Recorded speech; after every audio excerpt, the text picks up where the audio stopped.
Club. It's my fourth visit here. What an absolutely wonderful place this is. When we've done here, Mix is just going to do a quick panorama round. Ferris wheel to my left, beautiful pavilion, all important pitch report. Well, listen, first impressions, let's get down here, Mick. You can see and you can hear. No surprise, folks, it's been absolutely glorious weather in the UK for the last couple of weeks. This pitch is absolutely rock hard, but a nice covering of grass all over, just at the extremities of the popping crease. It's a bit worn. Look, typically this pitch plays absolutely wonderful. We've been here many times. Par score on here, you're looking at 250 plus. The outfield is absolutely lightning quick. I think it's going to be a tough day for the bowlers. I don't think there's going to be much in it for the seamers. Maybe a touch in it for the spinners, but not early doors. I expect the ball to come onto the bat nicely at a good pace, good bounce. Batters are going to love it. Listen, match starts at 11 o'clock.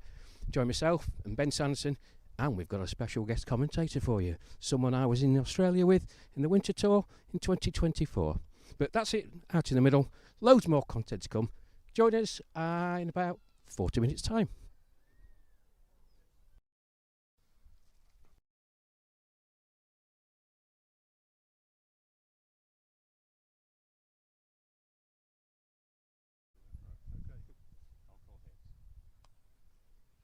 This time, Gary. Yeah. Well, at least it's a tail. Right. Have a good game. Yeah, thank you. Thanks, Jason. Thanks very much. Okay, out here in the middle, and with the two skippers. Jason Corn to my right from the England Lions. Gary Green to my left from the Western Australia Duggites. If you wonder what a Dugite is, it's a venomous snake. Let's see if it's going to have a sting in the tail. Anyway, toss has just been done. Won by Jason. Good toss to win, JC. Well, I believe so. Spoke to the ground staff and they suggested we ought to have a bat. So I've gone with their advice and we're going to have a bat. Absolutely. Listen, beautiful day here. Always a great track at Stratford. We've been here many times. We were here with the Lions last year and over 500 runs against the Australians. Temperatures are going to get quite warm. Boys played last week. Came through it unscathed, just a few changes from the other week, but very, very strong outfit that you've got. Yeah, the Lions squad itself, me and Paul Gelder have been really impressed with the standard of cricketers that are in the squad, and we've got loads to choose from, and we've selected what we think is the best balanced squad to take on our Aussie friends, so but not friends on the pitch, just for clarity. So hopefully we'll give them a good game, a good run for the money. They've been successful in some of the county games. And hopefully we'll perform on the day. Super stuff, Jason. Thanks for your time. Thank you. Wish you and the boys the best of luck. Gary, good to see you again. Nice Different weather from when we last met. Yes. Frozen Lake at San Moritz earlier on this year, playing for the Italian Hippos. Listen, it's been a really successful tour so far. Mammoth tour. I mean, 15 games, and then you go to Malta. Only the one defeat, and that was against Jason's Nottingham, just by a couple of runs. Yeah, very good game. Fatigue. How are the boys feeling? Yeah, feeling pretty good. It's feeling pretty good. Surprisingly, we set ourselves for this game, so we're all up and about. We only have one injury. One of our batsmen is out. That's okay. We've got an AWA replacement, so we're looking forward to today. We certainly would have had a bat as well today. Looks like a belter of a wicket, but it'll be even for both sides. I'm sure it'll play the same throughout the day. It is, and looking at the scores, I mean, last week actually, you've put some of the traditional powerhouse counties, beating Warwickshire, then beating Gloucestershire. You've also beaten Yorkshire as well. Your boys are in good nick. They're putting up some really good scores. Yes, we've had a pretty good tour. This is our third year here now, so I think from the experience, it really helps. Every year we come back, we know what to expect, we know how to play the game, so we're feeling pretty good, and hopefully we'll have a cracker today. Super stuff. Well, Gary, I wish you and your team the best of luck. It's great to see you again, and congratulations on what's been a very successful tour so far. Thank you, Rash. Thank you. Well, there you go. There's the views of the two skippers, Jason Corns and Gary Green. And as I said, last time I met Gary was in San Moritz earlier part of this year, the Cricket on Ice Festival, when he was playing for the Italian Hippos. All set to go. I think the start time has been brought forward, so I think it's going to be 11:15. So we need to scoot off and get things done. Play due to start. England winning the toss and batting. Good morning and welcome to Stratford-upon-Avon. I'm Ben Stevens and I'm joined here by Mark Eames. Mark, what have you made of this ground so far upon arriving here? It's a lovely ground, Ben. We were lucky enough to play the full Australian group when they came last summer, and this was one of the stop-offs when they played the Lions, and I think it was the first time Stratford had had a game such as this for a number of years. They were very keen to have games in the future, have us back again and have a touring side again, so I think they're really looking forward to it, and we're looking forward to being here again. It was a day very similar to this. It certainly was. I was here on that day and we had a few technical issues with the truck, but it was a really great game against Australia last year, and it's Western Australia today. What are you expecting from them? Obviously not the full Australian side as they were last year, but they've been over as a group, Western Australia, for a number of years now. They will know. I think we played them as Warwickshire last year, and a good number of those players have come back again. They like the country, they like the grounds, they seem to like the weather, and they keep bringing this sort of weather. So that's lucky for all of us. I was going to say, if they keep bringing this nice weather with them, it's all right, isn't it? I saw you have a little wander out to the pitch earlier on. What did you make of it? The grounds lady was out there. She was telling me a little bit about it. Interestingly, she was telling me it's in her words a 5% hybrid pitch, which means they put in 5% of plastic in there to hold it all together, to give it longevity as a wicket. She says they last a little longer if you do this. She was telling me that they did it last summer for the first time, so this is the second summer that they've been doing it. The pitches seem to play well. Like any wicket, when you change it, it's a little bit inconsistent, but I think this year they say they're playing much better. I think it's just one of the developments of the game. There's a lot of hybrid pitches in football and rugby, and already obviously in cricket as well. Thank you very much, Mark. That's Mark Eames there, and we'll have more interviews and the toss coming up shortly.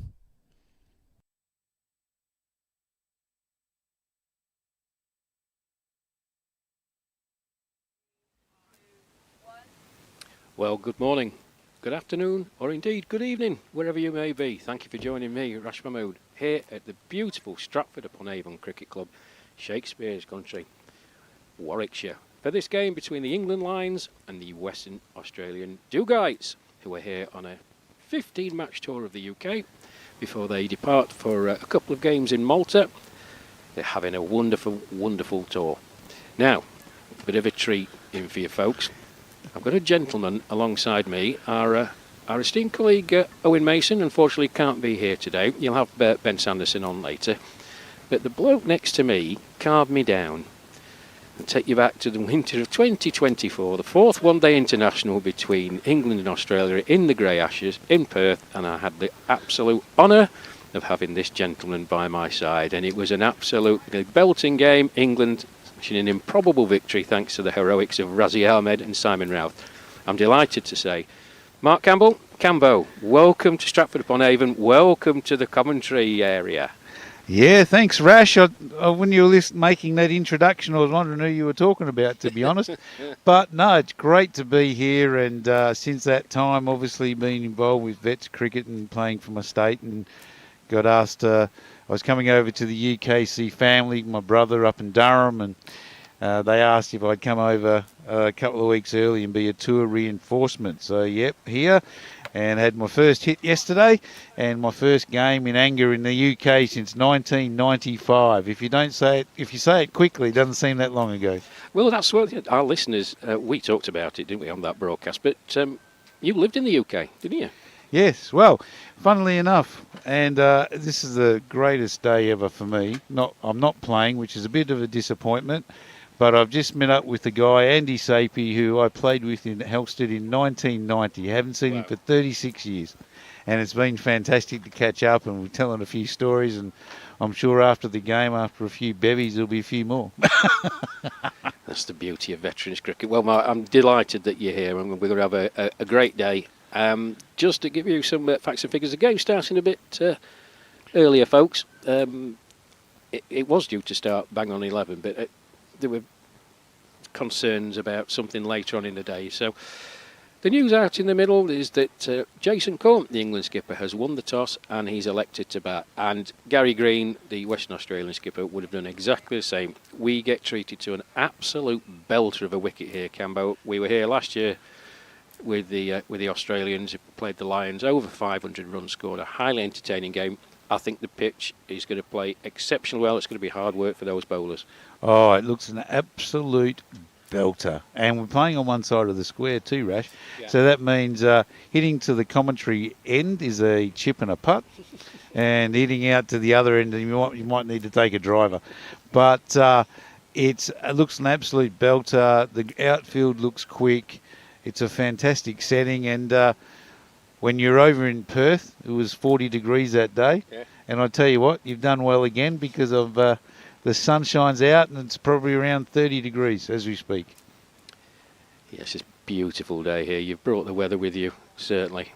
UK basking in glorious sunshine. As the two England batsmen, you can just see on the screen. Steve Small, left-hander, wearing the blue helmet. Graham Shaw, the red cap on. Right-hand, left-hand combination. He's deciding who's going to open the bowling, and they've got a couple of options, to be fair, the WA boys. Well, it's so nice to have you all here, Cambo, and particularly some of the lads that we played in the two state games. And then, the likes of Graham Tyso, who I was out in St Moritz with earlier on this year. Different conditions there, the frozen lake. Yeah. But, we were all wrapped up. So GT, good to see him, and the Grant Elliott, Gary Green, of course, and Greg Hoysted, who's he's a legend with England fans, thanks to him being dismissed on the final ball when we played in Benalla to end up with a tied game. Came down the pitch, missed the ball. Simon Ralph did the stumping. It was a tie game. Thriller in Benalla. It's absolutely fantastic. And he's still talking about that too, by the way. Yeah, we got all the stories of how far the ball moved and what good a ball it was, and anybody else, even if you'd stayed in your crease, you still would have missed it and all that. He's still more annoyed because he took an absolute blinding catch and something popped up on the screen just as he took it. It was an absolute belter of a catch, and nobody saw it. But good to see Greg. He's not a native Western Australian, is he, Cambo? Well, apparently he's a Victorian, but we're not holding that against him, to be fair. It's about time he mixed with some proper people, to be honest. But we've got Rob Briley starting from the, what are we going to call that? Was it? Oh, now then, listen. Yes. The natives were out with pitchforks last time. Right. We got absolutely slated. Yes, okay. So obviously the pavilion end. Yes. But we can blame it on Owen, even though he's not here. We're going to call it the Ferris wheel end. And would that be because there's a Ferris wheel there? There is a Ferris wheel that expect the locals to come charging down. Okay, all set here.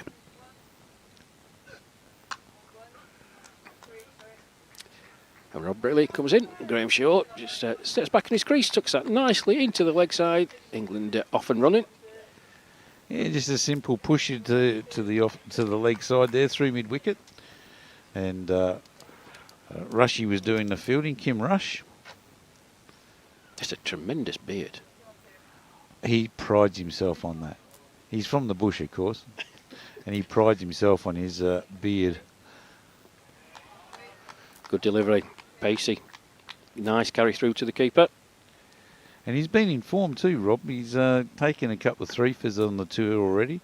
Got us over the line a couple of days ago when the England captain decided to tee up. Yep. And he got us over the line. Well, you've been up and down the country. Middle of the tour here. And you've played some, what we would traditionally call some powerhouse counties in the last few days, beating Warwickshire and then beating Gloucestershire, of course, with Ed Gordon-Lennox. I think he got 70-odd, did EGL. Yes, he did. He absolutely smoked us too. But I'm sure if you have a talk to Grant Elliott, Gopher, he'll tell you how he got him out. Yeah, I think did he hit him for 4 consecutive fours? Yeah, Gopher used his credit card. And it eventually paid dividends, but we found out that he was going to retire at the end of the over anyway. But we won't hold that against Gopher because, he's very serious about his cricket, is Gopher. No, he's a top fella. Top fella is Grant.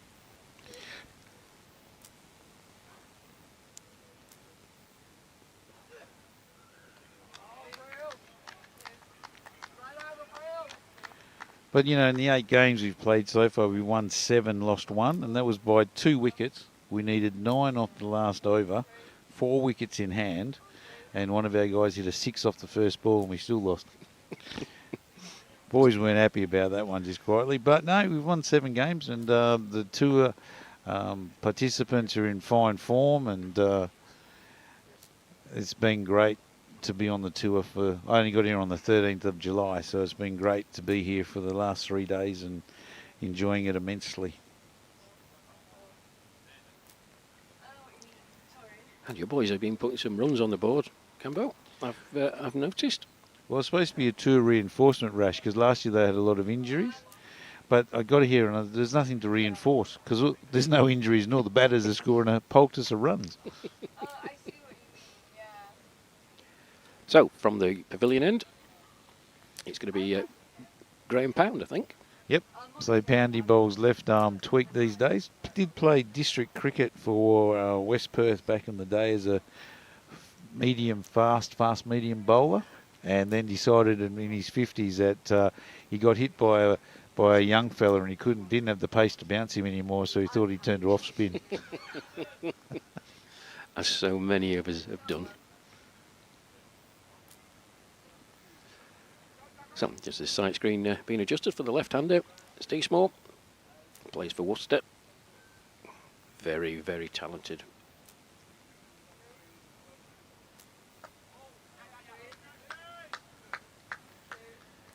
Well, a loosener from Pound there, Steve Small. I think he could have had a puff of his cigar and a cup of tea. Just rocked back in his crease and just flicked it into the leg side. He's off the mark first ball. 3 without loss.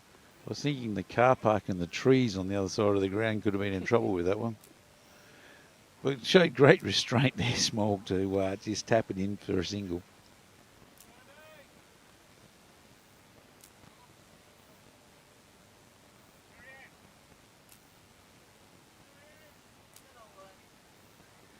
Just showing a spectator away from the sight screen.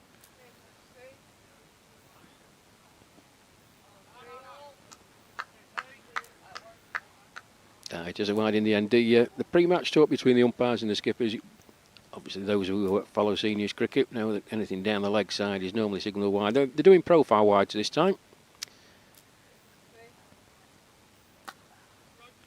That's nicely played by Shaw. Very, very powerful man. Strikes the ball immensely hard. He reminds me very much of Greg Hoisted, the way Greg bats. Immensely powerful. Absolutely smacks it. Yeah, he did that against in the game with Gordon Levitt, smacking him from one end, and then Hoisey smacked him from the other end for us. It was a bat off, Rash, and the bat off. Well, we're claiming victory, but I tell you what, Gordon Levitt just whacked him. Yeah, the England skipper does it a long ball. But so does Graham Shaw. Pounding again then. It's fuller this time. It's a cross-battered shot by Steve Small, but straight to the fielder at mid-off, and there's no run. Poundy's starting to get into his work now. First couple were looseners, because obviously playing a lot of cricket in a short period of time.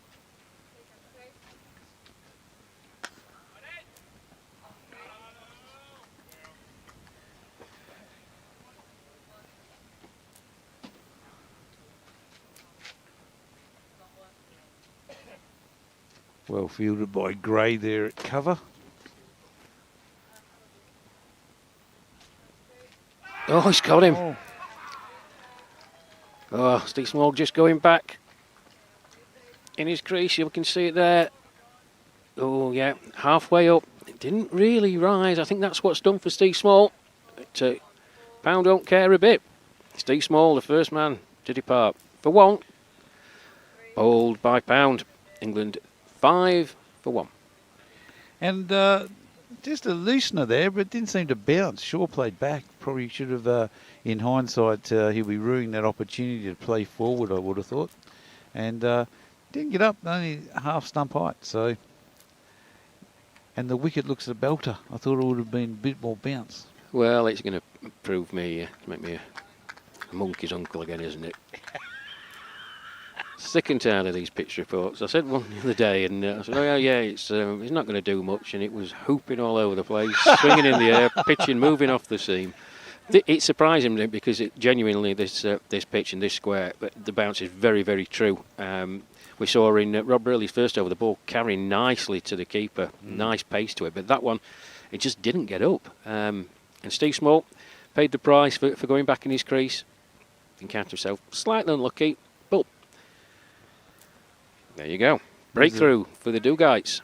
It was a bit of a mixed bag over a wide, couple of singles that probably could have been dispatched a little bit further, and then a couple of dots on a wicket. So she was a mixed bag, that one.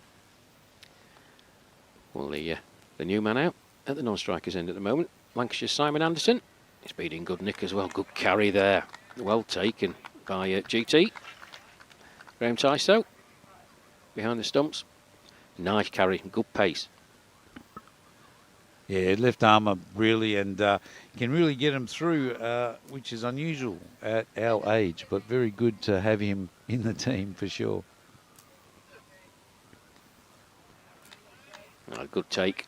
Signalled a wide eventually by Shane, but good to see Shane. He officiated a couple of games in WA when we were there in the winter of 2024. Good to see him. Yeah, he's still doing the same thing, ruining people's afternoons too, by the way.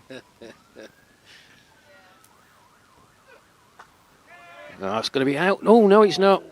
Officially by Shaw. He was reaching for it. Didn't quite get all of it. Good attempt by Craig van der Laan. Moving to his left. Got his left hand to it. Just couldn't hold on. Chance, though. You won't be happy with that, Vanders. He prides himself on his fielding. And after yesterday, when he hit a quick fire 60 to give us a total to bowl at, we're now calling him Golden Bollocks. After Ian Botham. Bats, bowls, fields, does everything. I don't know if we're allowed to say that or not. Well, well, we've done it now. It's too late. This is live. Yeah, we've done it now. Put it out there. Send all your complaints into the BBC.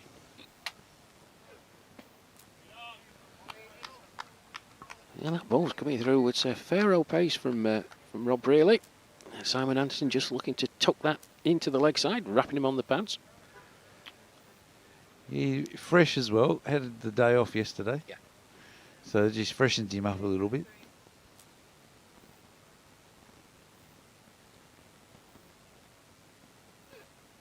Oh, full of that time. Yorker length, well taken. I fancy he was just beaten for pace there.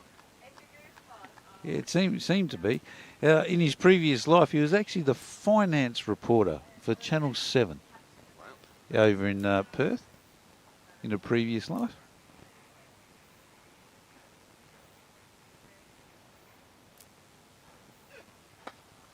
That's a nice shot. Beautifully timed. Don't bother running for that.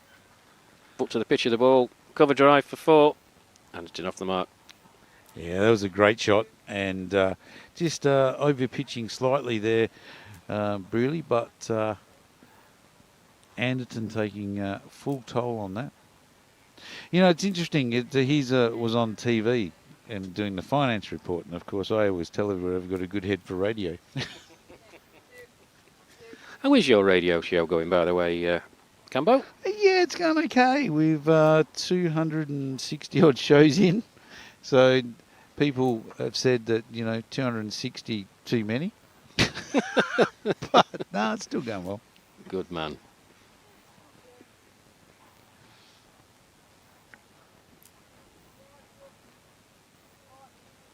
Made the adjustment now. We put a man out of deep extra cover.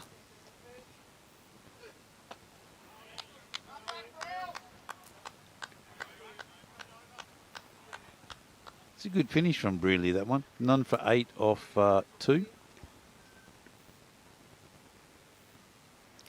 So your impressions of this Stratford-upon-Avon ground? It is one of the prettiest that we visit with the England setup. But you've been blessed. You've been to some lovely grounds on your tour so far. Yeah, they've a couple of the boys were saying a couple of them have been a bit up and down, a little bit hilly and a little bit uneven, but with the last couple we played at Oxford yesterday and obviously here today and at Bourton on the water on Bourton on the water the day before, which was another picturesque ground and an absolute picture of a town. We went in early and got breakfast in there, and it was called Bourton on the Water. So I took a picture of my wife Shelley on one of the bridges and called it Shelley on the Water. So, powerfully struck by Graham Shaw there, well fielded. Trots through for one, brings Simon Anderton to face Pound. But I must say the weather has been absolutely fantastic.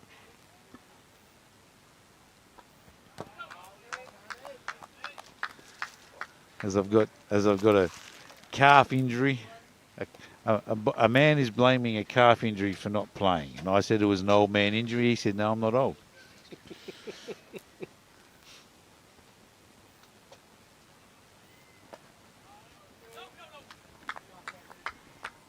He's bowling a nagging length, this Pound, and you just saw then Simon Anderton. He sort of half stuttered forward, squirts off the outside edge. There's some more adjustments made in the field. Yeah, Irwin just moving a little bit forward of the wicket. Yeah, good delivery by Pound. Quicker that time and flatter.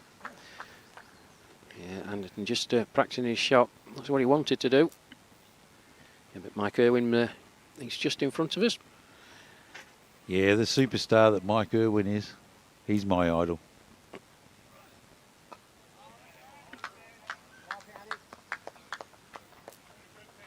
Very economical bowler, Poundy. Very clever bowler. A lot of experience. And he's asking a few questions here of Shaw. Or Anderton, I should say.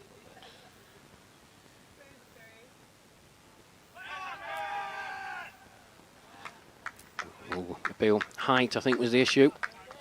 Good over, though. Very, very good over.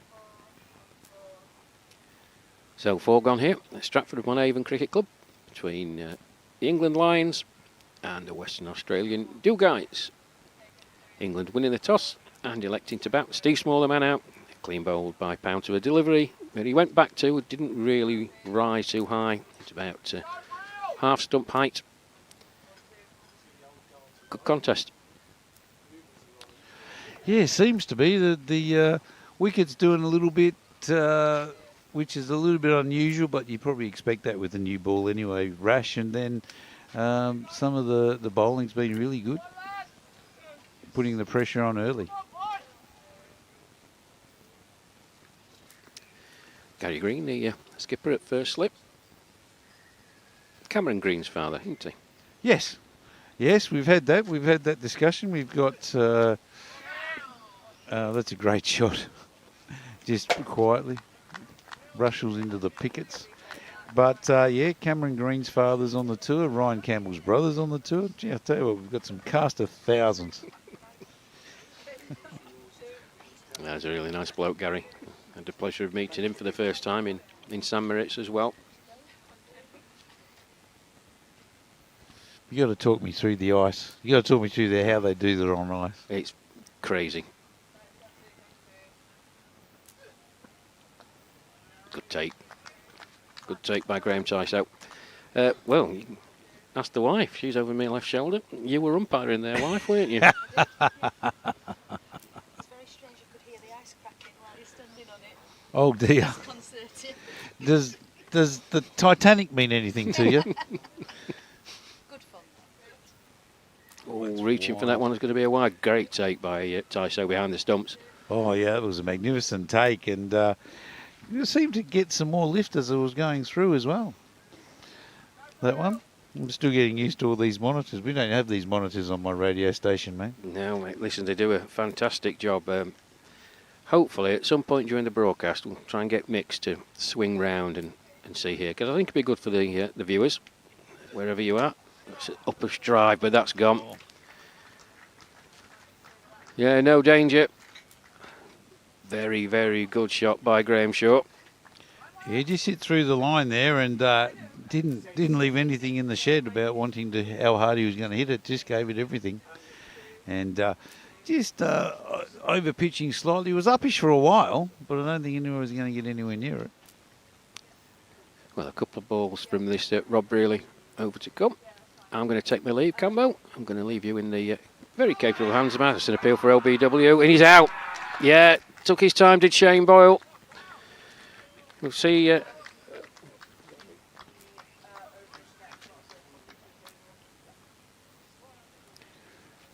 Yeah, looked a good shout. Graham Shaw, he's out for 13. LBW off the bowling of Rob Brearley. 21 for 2, the Lions. Advantage, the Dugaites. Yeah, it just seemed to keep a little bit low, that one, and a bit more pace, and Shaw just played over the top of it, LBW, and Shane Boyle took his time, thought about it for a while, and eventually put the finger up. So 2 for 21, and this is the after 4.4 overs, 45 over game here. And as we have a change in the commentary position as Rash moves out and a young fellow with the England shirt on comes and sits in. I was going to say, being a foreigner, of course, in your country, is it too early to talk about the World Cup yet? Oh. Or should we just mention, don't mention the war? We won't talk about that one, I don't think. That was not enjoyable at all last night. Look on the bright side. England took out Argentina's Navy, and now they've taken out your soccer team for 4 more years. The Euros. We'll go for the Euros at the next one. Too soon? Way too soon.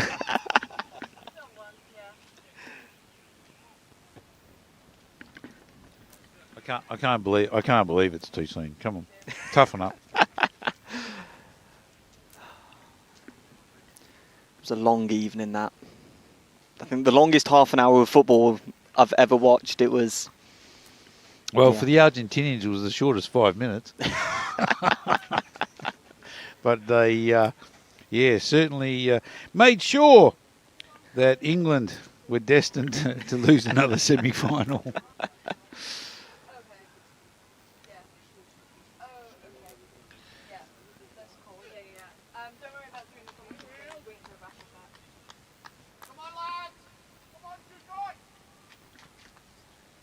New batter, Scott Stratton.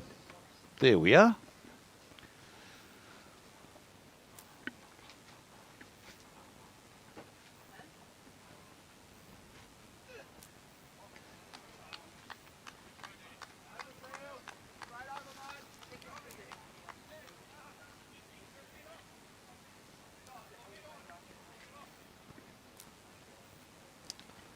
The end of the 5th over then.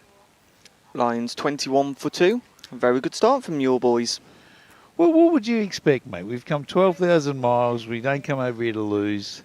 We've won 7. We've lost 1. We've given the England Lions, a bit of come on. Our Antipodean cousins, the New Zealanders, beat the English Test team. Well, what else do you want to do? Of course, we're going to give it a big crack. We're Australians playing against Englishmen. Of course, we're going to give it a big crack. We're getting threats from all these people. Everybody in a Lions shirt is threatening me.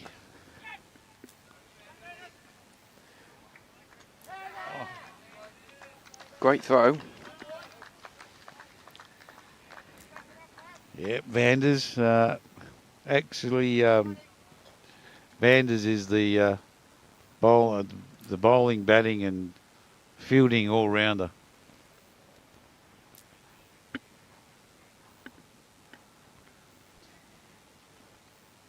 He's our Ian Botham. Well, you probably don't remember him. You're dealing with a generation gap. Probably don't remember Ian Botham. He's now Lord Ian Botham. He used to play a bit of cricket.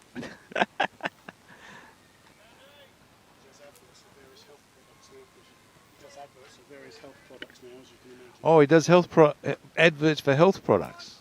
Well, that's a good thing to do. He has to do something to keep his manor and lordships and all that sort of stuff together.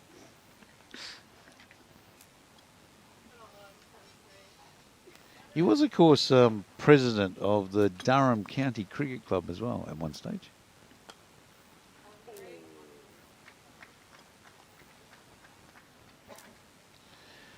That was uppish by Anderton and just beat backward square off pound for another 4.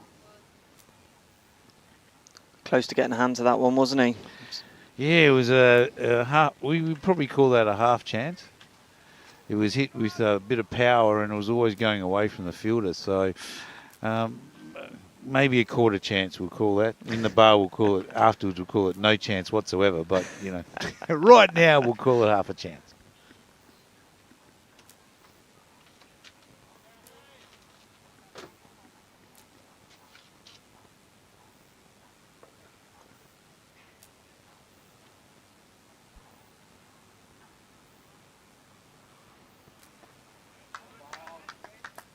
Anderton's 9 off 12, so he's not wasting any time getting into his work.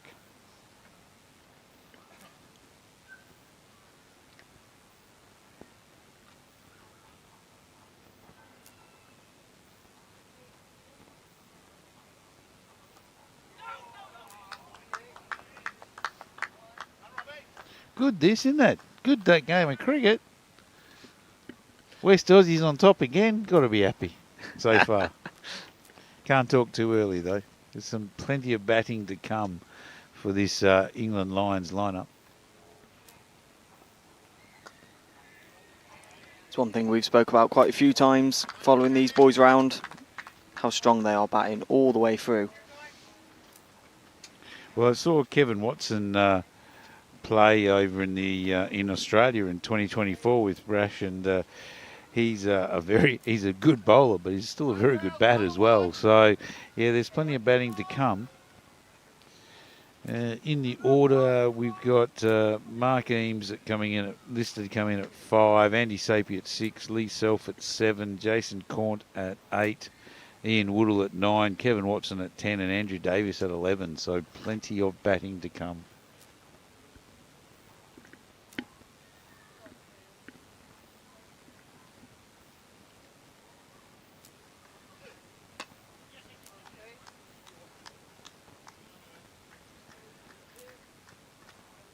Just a push. Big Darren Gray does the fielding, or as we call him, Earl. We took that one off you guys as well. Earl Grey, yeah. Earl Grey tea. Took that one off you guys. But that was just a defensive push from Stratton, and that brings the dangerous Anderton back on strike. A couple of field adjustments going on.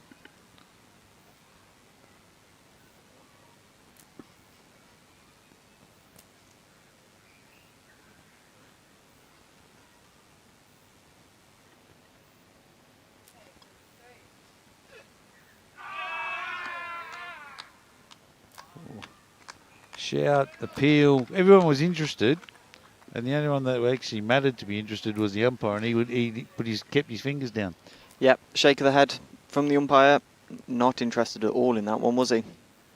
Well, he was for about 3.5 seconds when they appealed and woke him up.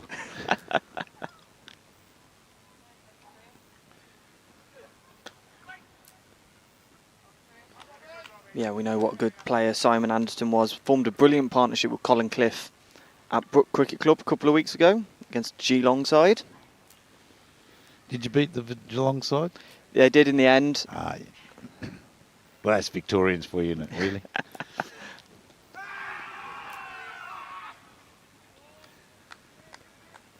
No, they were over here for a little while, but they did a very quick tour. I think their tour was done in 2 weeks. And we're here for about 3.5, 4. So, of course, after this, on the 24th of July, part of the squad head to Malta for 2 more games. And they get home on the 29th of July. So, it's a long tour, but we've got plenty of players and willing participants in this tour squad. It's always nice when you guys bring this weather as well. Well, yeah, we were a bit surprised, actually, to be fair.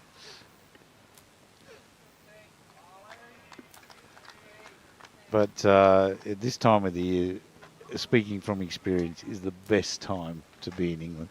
We arrived on the 13th of July, my wife and I, and we went for a walk, and I saw a sign called the Crown and Thistle. And I said to my wife, I said, we better go there. She said, why? I said, because it'll be an English pub. Can't beat it. Nope.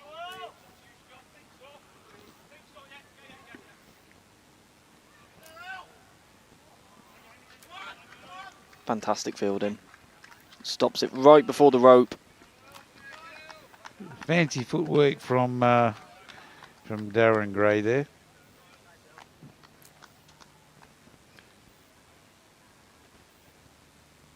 I'm sure he'll come on to bowl some overs again shortly as well.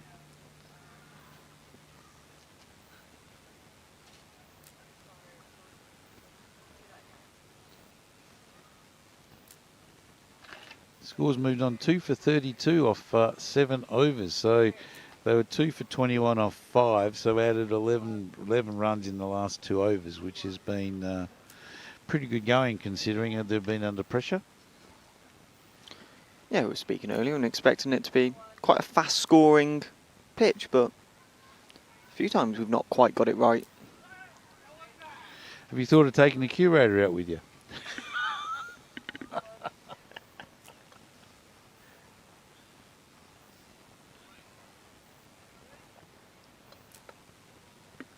The vagaries of a turf wicket are amazing.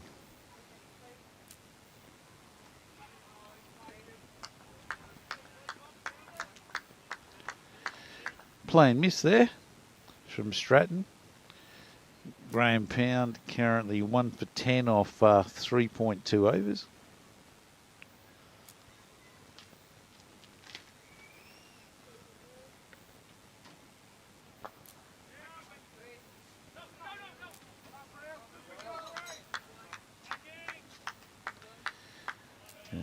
The English batsman better never run on a misfield, and Rob Really's got an arm like a bazooka, so it was probably a good idea not to go on that. There was a couple of almost thinks about it, wasn't there? A couple of moves forward and then decided against it. Yeah, they thought about it.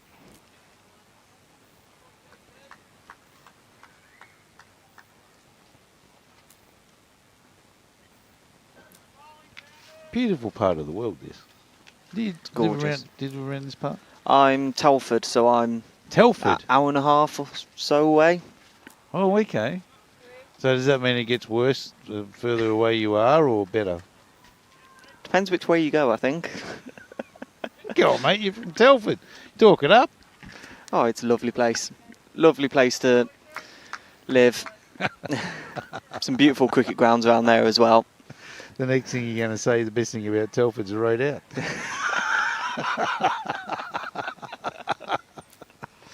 For all those people in Telford, please don't ring up.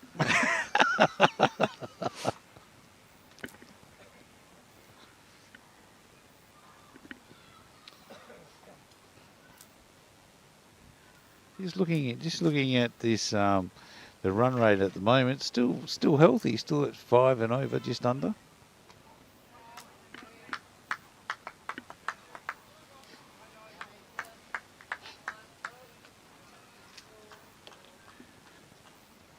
Completes another over from Pound, and 1 for 13 off 4 overs now, so that's pretty tidy. Incredibly.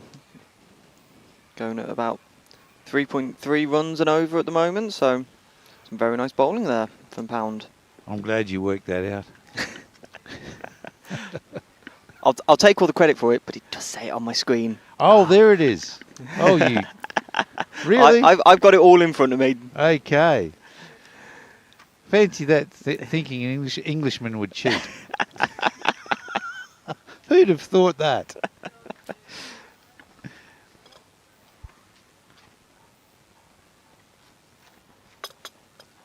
Should have stayed quiet and took all the credit for it. Well, absolutely. Oh, if you hadn't have told me, you wouldn't have known anything different.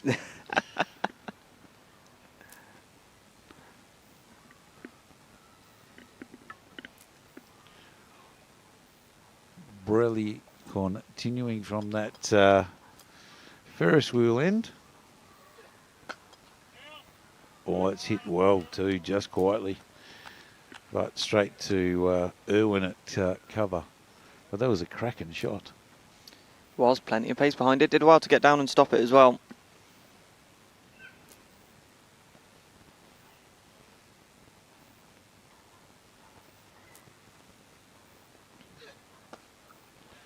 Oh, but this one picks the gap, and that's for collection only off the pickets. And that's a great shot from Stratton. He moves to 12 or 14, and the score moves along to 2 for 39, and that's in the after 8.5 overs. Exactly what he tried to do on that last ball, wasn't it? And this time he's picked the gap nicely. Yeah, just made the adjustment beautifully, didn't he? And got plenty of help from this outfield, which is pretty quick.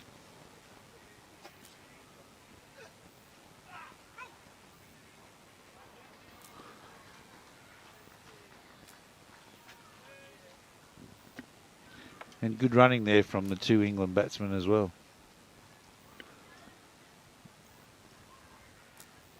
It's another thing we spoke about quite a lot as well, is how quick some of these guys are running between the wickets. And those singles always come important, don't they?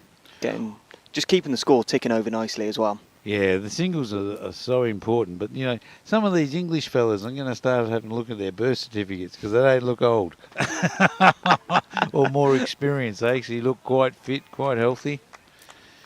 A couple of our boys have been on the top paddock for a little while. Not that long, but for a little while.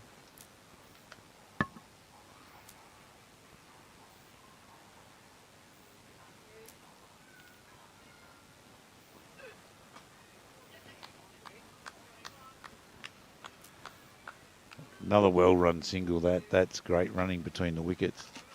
Just keeps the scoreboard ticking over and finishes the really over. He's now got the figures of 1 for 26 off 5. And scored 2 for 41 off 9 overs. So the rate's going well. And just as we speak, they bring up the bowling figures. Really 5 overs, no maidens, 1 for 26, and Pound 4 overs, no maidens, 1 for 13. 5 extras. This is great. This monitors and everything. You don't have to think. Just look with both eyes. You got half a chance.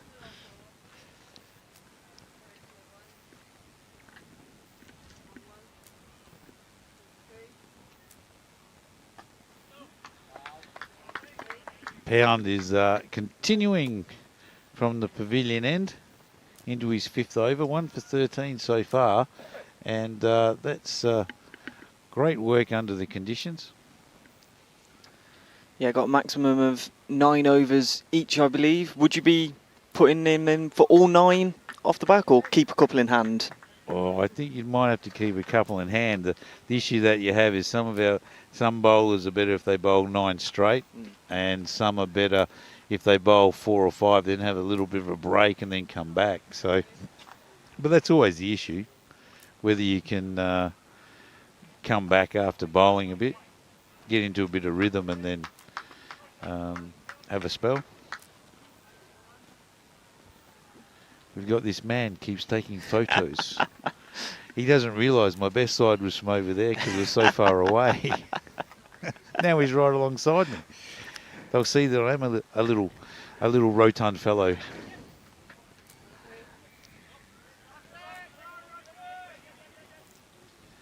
Yeah, Kim Rush doing the fielding out there, and they get through for an easy 2. At the end of this over, I'll be leaving you, and Rash will be coming in to try and get some wickets or try and get some runs. I think he wants more runs, Rash, at the minute.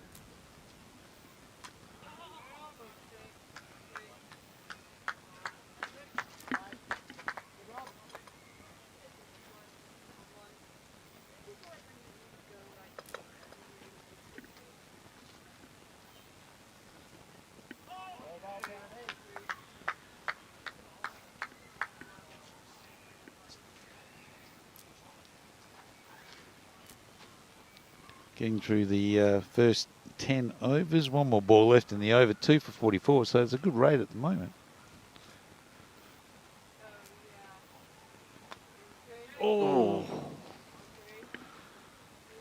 Just over the top of Hoisted, and another 4 to the total, so keeping the rate up. Didn't miss by much. Hoisey might have got off the ground there. I thought I saw daylight. Close to getting a fingertip on that. And that's the end of the 10th over. 48 for 2 then. As we have a change in the commentary position once again. Mark Campbell will take his leave and Rash Mahmood will join alongside me.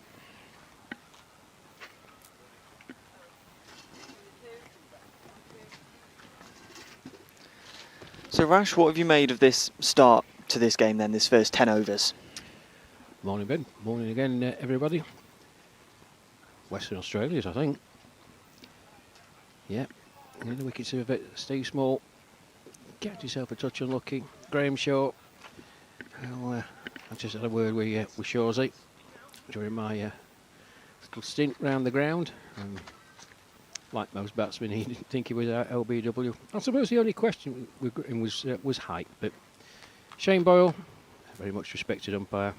Good to see Shane here.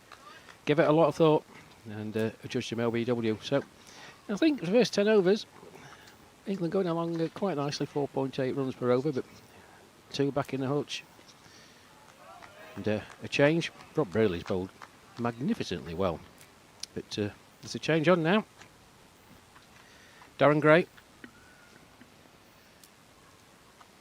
And, Scott Stratton, good to see Scott. He announced himself really. He's been a good player for a number of years, but announced himself at the trial game we had in Derbyshire. In 80 odd. Looked very accomplished. Unfortunately, his debut was scheduled to take place against the UK Indians, but believe it or not, that was cancelled due to rain. Seems a stupid thing to say now, doesn't it? It really does. But he's a very, very good batsman. And right-hand, left-hand combination with Lancashire's Simon Anderton. Scott plays for Sussex. Yeah, I think Western Australia will be probably the happier of the two. Certainly it's been good work by their two opening bowlers.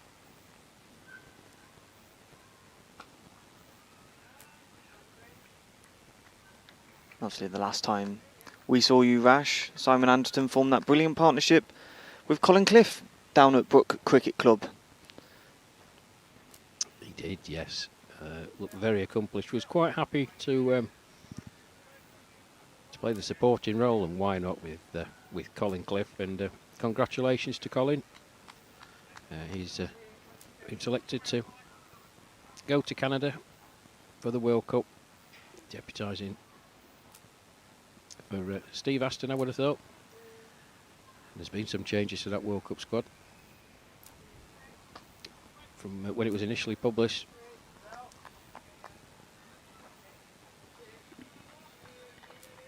But he batted well last week as well, didn't he, Simon Anderton?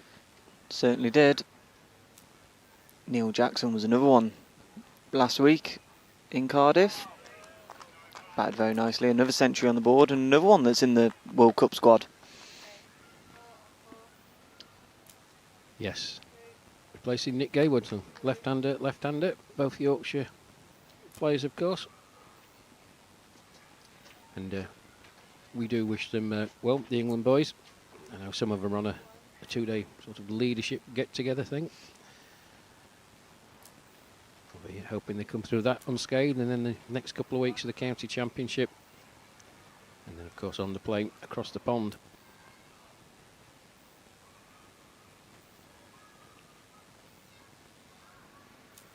Looked like you had a good time down in Cardiff, Ben. You and young Owen. We did. It was a shame you weren't there. It's great to see that you're feeling better now. Yeah, it was a great game down there. Lions batted superbly, I thought. The Welsh Dragons started to put up a bit of a fight, but then just tailed away, really. Yeah, they did. It was a really enjoyable game to watch. For those of you who didn't catch it, folks, it's available. Just go on to YouTube, search England 60s Cricket, and the live stream were there. Ben and Owen were there. And yeah, I thought Wales were.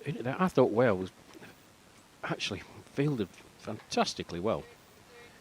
And for England to get up to 240, awesome, keeping them under 250, I think it was a really good effort. Neil Jackson looked absolute quality.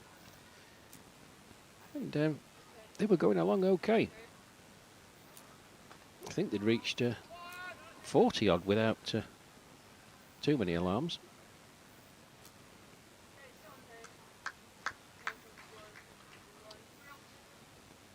But then England turned the screw and really put them under the caution, and it was really over as a contest. I think they lost 3 wickets for 7 runs in about 4 overs, and that really put the kibosh on them. Yeah, it was straight after one of the drinks breaks, I think, and it just almost completely turned the game around. But it was an enjoyable contest, and it looks like that's what we've got here again today, isn't it? Yes, the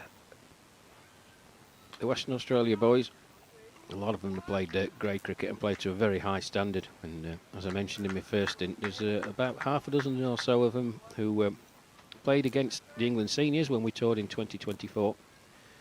And Greg Hoisted, of course, the Victorian, he endeared himself to England fans, as I mentioned earlier. That's a lovely shot.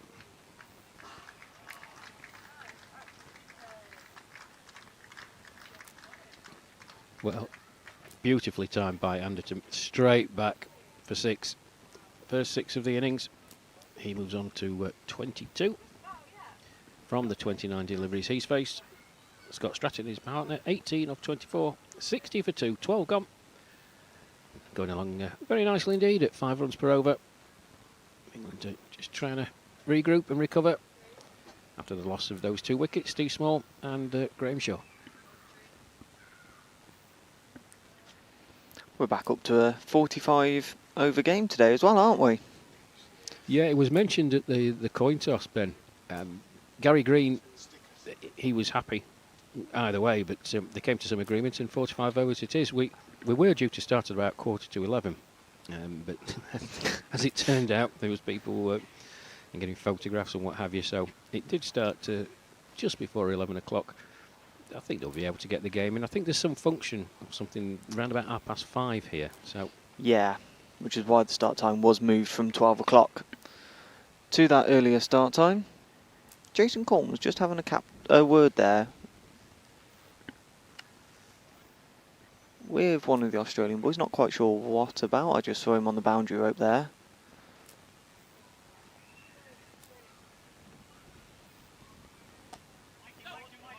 how was your stint with Cambo? Enjoyable. Certainly enjoyable. Yeah, he's a good lad, he's Cambo. Pleasure to have him here alongside us. Yes, he held my hand over out in Perth when I got a bit giddy towards the end. He calmed me down.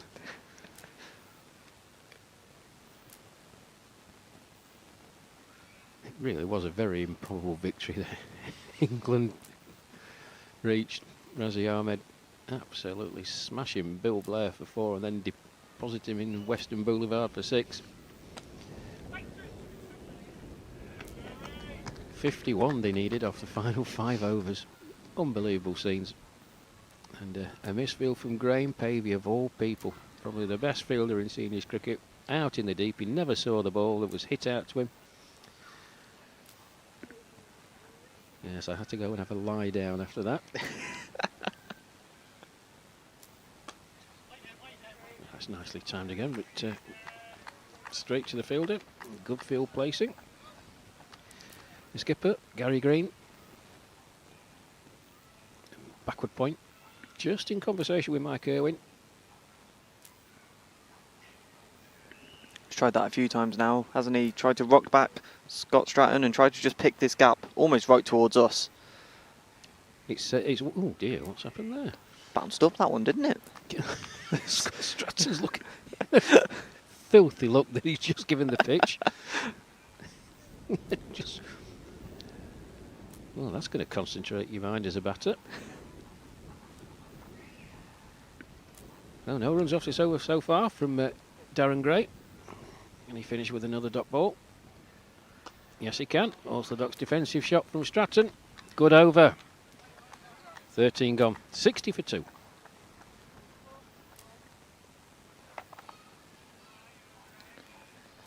Good start so far then from Darren Gray.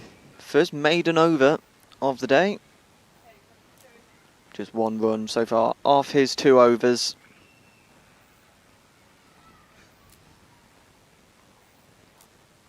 I think we really need to be commending the Western Australia boys, Ben. It's a gruelling tour. I mean, this is, I think, their 3rd match in 5 days. Wow. And, you know, they are of an age. I know they're used to the sunshine out in WA, but it does take its toll. And it's the beauty of having such a large touring party. I think they've got 5 or 6 players who are missing out today, including Cambo. So change from the pavilion end. Kim Rush. Magnificent beard that he's got. You heard Cambo saying he lives in the outback. Very proud of his beard.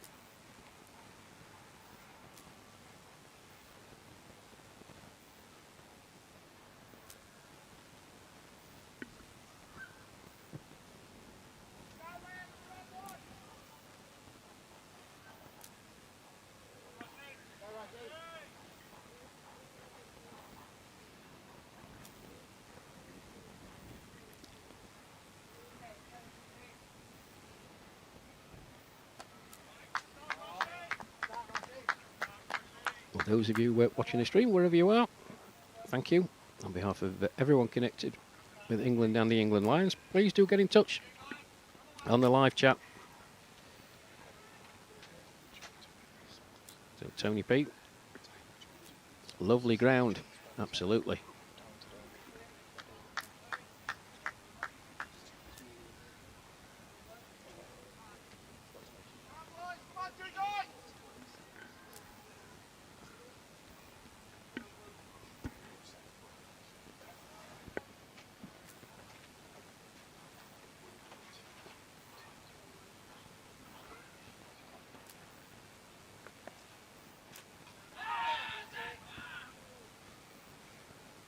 He's got himself in a bit of a tangle there, Anderton.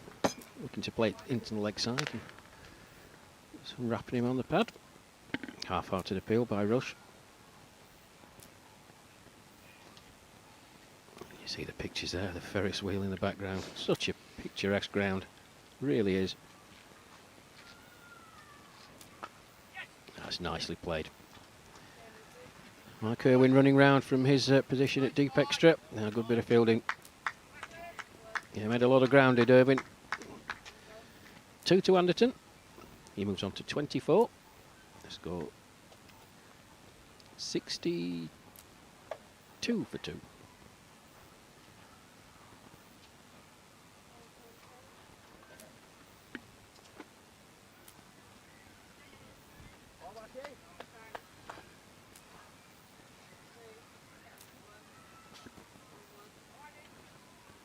Leg by, signalled by the umpire that time. It's a bit subdued, isn't it? And the Aussie boys are up for it, you can hear them, but looking to my left and the England boys underneath the umbrellas. That's a nice shot, straight to the fielder. Can't prevent a single being taken, however. 65 for 2, no. 66, 64. What am I doing? Why isn't that score going on? What's going on?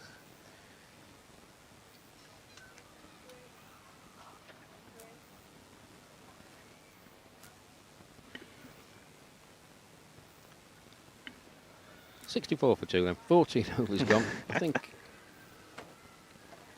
after this over, I think there's a scheduled drinks break. 15 overs.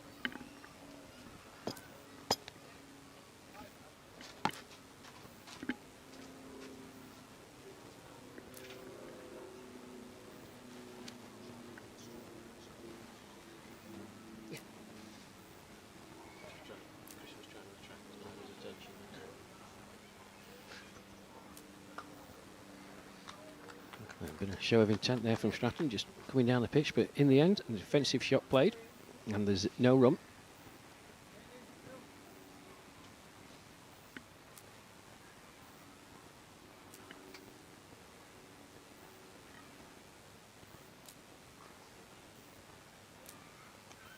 Oh, that's nicely played. Lovely shot, that one.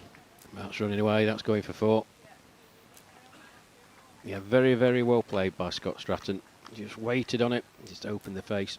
Deliberately played. And on this outfield, and there's a slight dip towards the pavilion. The fielder was never going to stop it. 68 for 2 then. Stratton moves on to 23.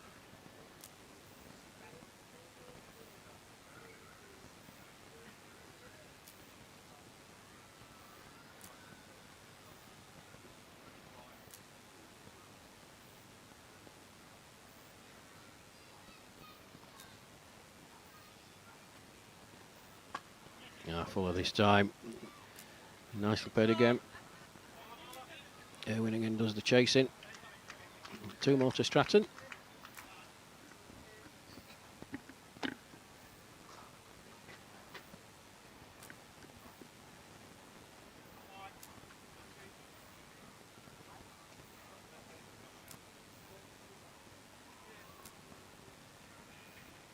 Beautiful, beautiful day here at Stratford, as it is for most of the UK. I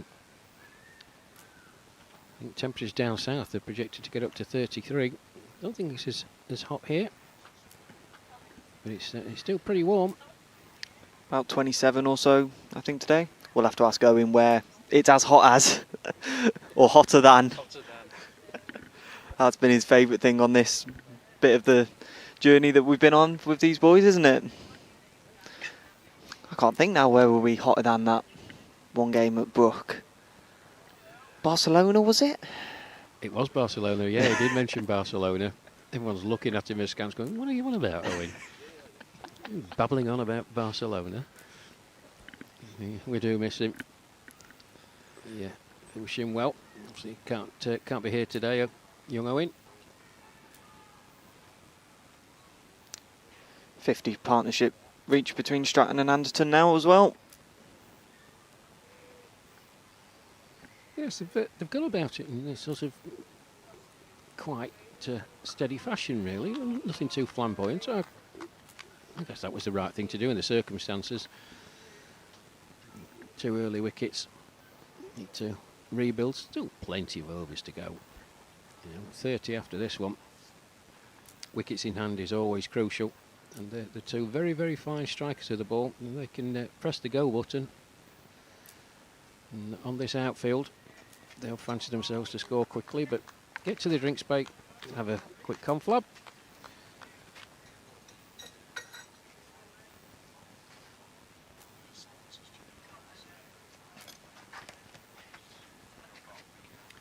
So at drinks, 15 overs gone. England winning the toss and electing to bat. 71 for 2.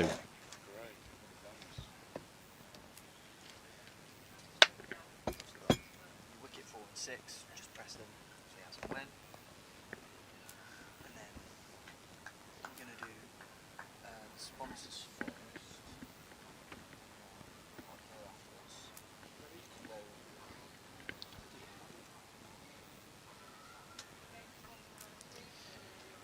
Well, during the drinks break, let's run you through how we're here and why we're here. The England over 60 cricket team rely heavily on the goodwill of the players and from the continued support of our sponsors who make this all happen.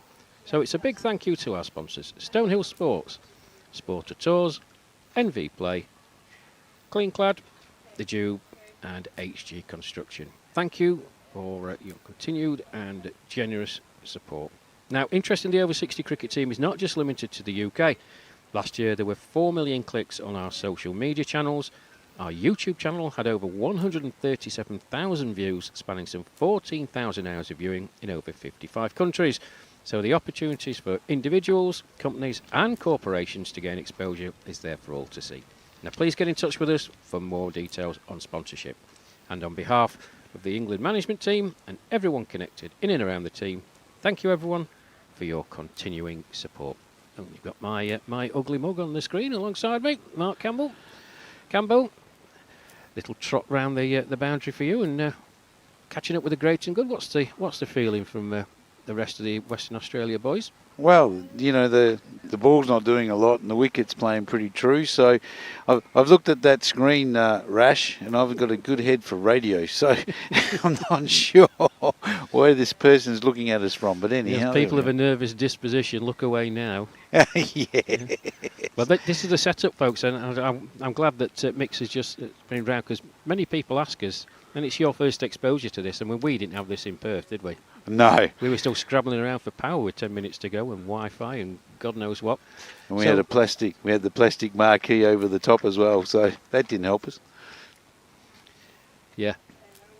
But it's a great setup here. Ivan does a great job. It's Molly who's vision mixing today, and Mix on camera. Give Mix a wave.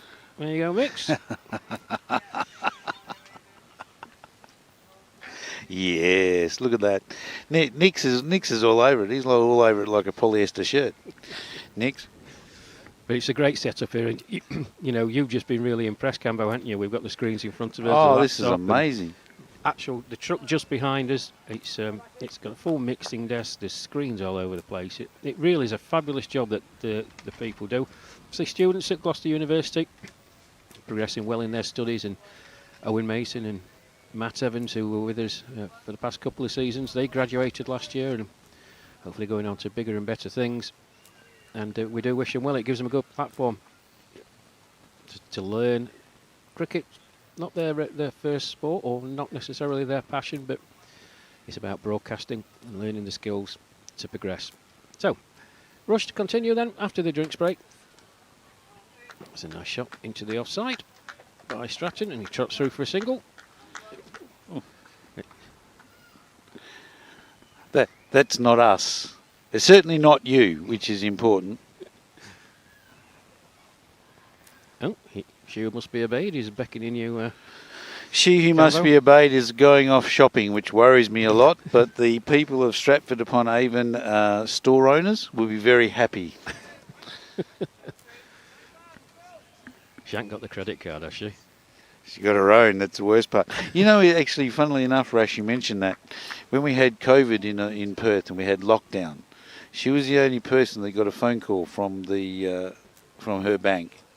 She said, "Mrs. Campbell, we've noticed some unusual activity on your credit card." And she said, "Oh no, what was that?" She said, "It hasn't been used enough."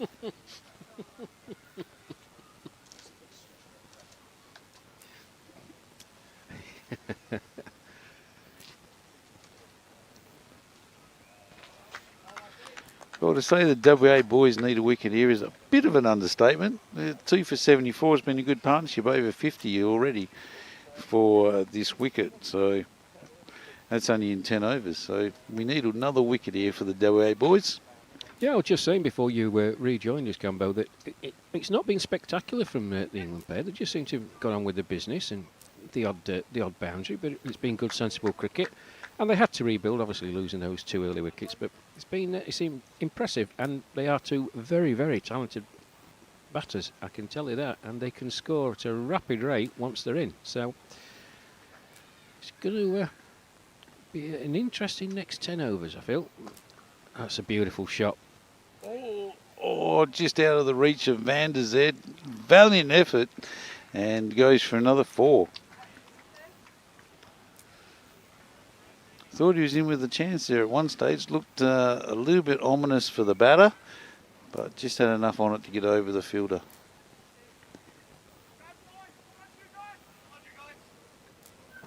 Yes, I think when Scott Stratton initially hit that, he thought it was absolutely okay. There's a bit of breeze here, and it's sort of held up a touch in the breeze, but that prompts the field just to go 3/4 of the way back. As Rush comes in again from the pavilion end, bowls. Stratton just opens the face of the bat, runs it out towards the cover region and trots through for a single. 9 off the over then. First over after drinks. 80 for 2. Stratton 32 from the 38 deliveries that he's faced. And Simon Anderton, his partner, 27 from the 39 that he's faced. Yeah, good partnership here from the England pair. as we said, they had to readjust afterwards. After being 2 for 21 and a little bit of trouble, to be fair, after 5 overs, and then all of a sudden this partnership's been blossoming ever since, Rash. It has. I thought both the Western Australia openers, Rob Brealey in particular, bowled a very, very good spell. It was quick. He was asking questions. He certainly... So I'll just break off. Gray comes in again. Oh, Beavis, that's out. That's out. Great work from Graham Tyso there. Went down and went down the line. And I think he played the wrong line, to be fair. And great wicket for the West Aussies boys. And that's one we needed for sure. Yeah, Scott Stratton. Previous over he came down the pitch and they checked his shot and played an orthodox defensive shot. This time he comes down, beaten. I don't know if the ball turned or if he just played the wrong line, but a good take by GT behind the stumps. Graham Tyso, you saw that on the replay. Great camera work. Nice clean take. Bails off. England lose their 3rd wicket. The score on 80. Scott Stratton, the man out for 32. Stumped. Off the bowling of Darren Gray. And he didn't look in any trouble either.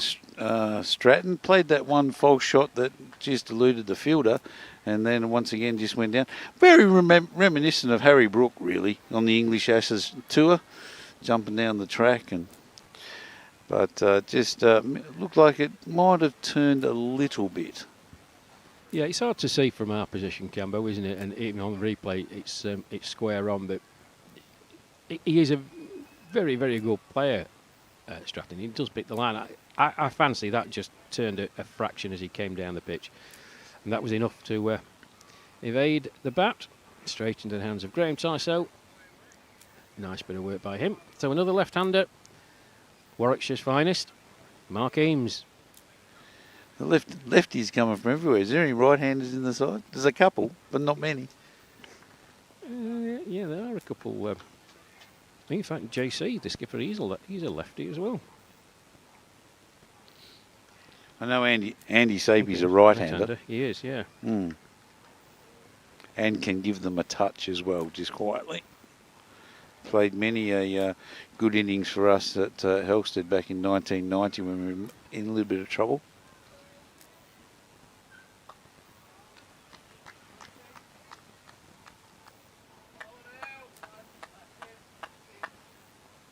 So a much needed breakthrough for Western Australia.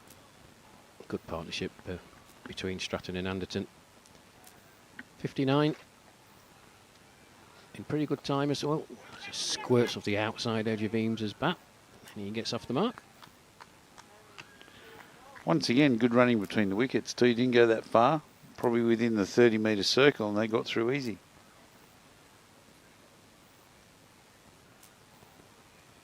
Need to ask your thoughts on the upcoming World Cup, Cambo. We'll broach at the end of this over. Full toss. And Anderton just helps it round the corner. Oh. That's the skipper. He Misfield by, yeah, misfield by Greenie. I'm sure if Cameron's watching, he'll be having a chat to Dad later on. Get your body behind it. Yes, he's sort of got himself in a bit of a tiz. Anyway, 3 to Anderton then. He moves on to 30 from the 40 deliveries that he's faced. 84 for 3.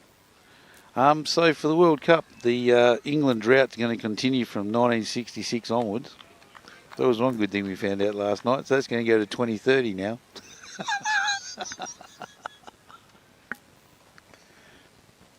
But no, look, the World Cup coming up, going to be a great trip, Rash. I know you're going, so it's going to be fantastic.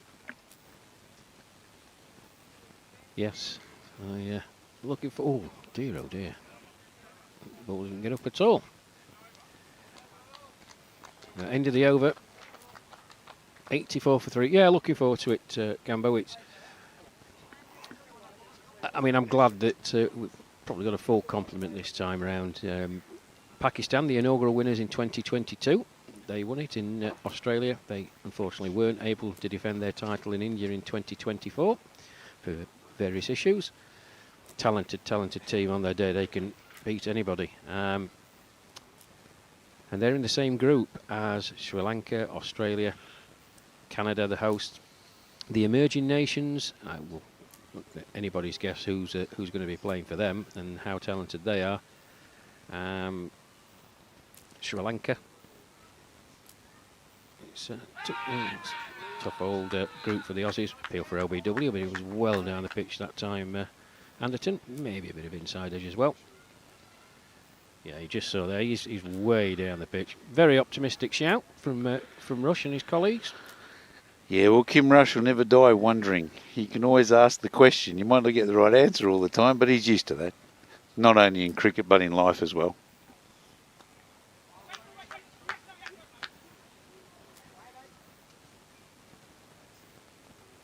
And England, well, they've got a similarly tough group as well.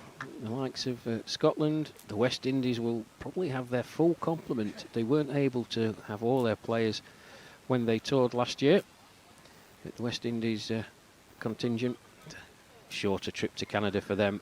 So England, Scotland, the West Indies, the USA, New Zealand and India. So 2 tough groups.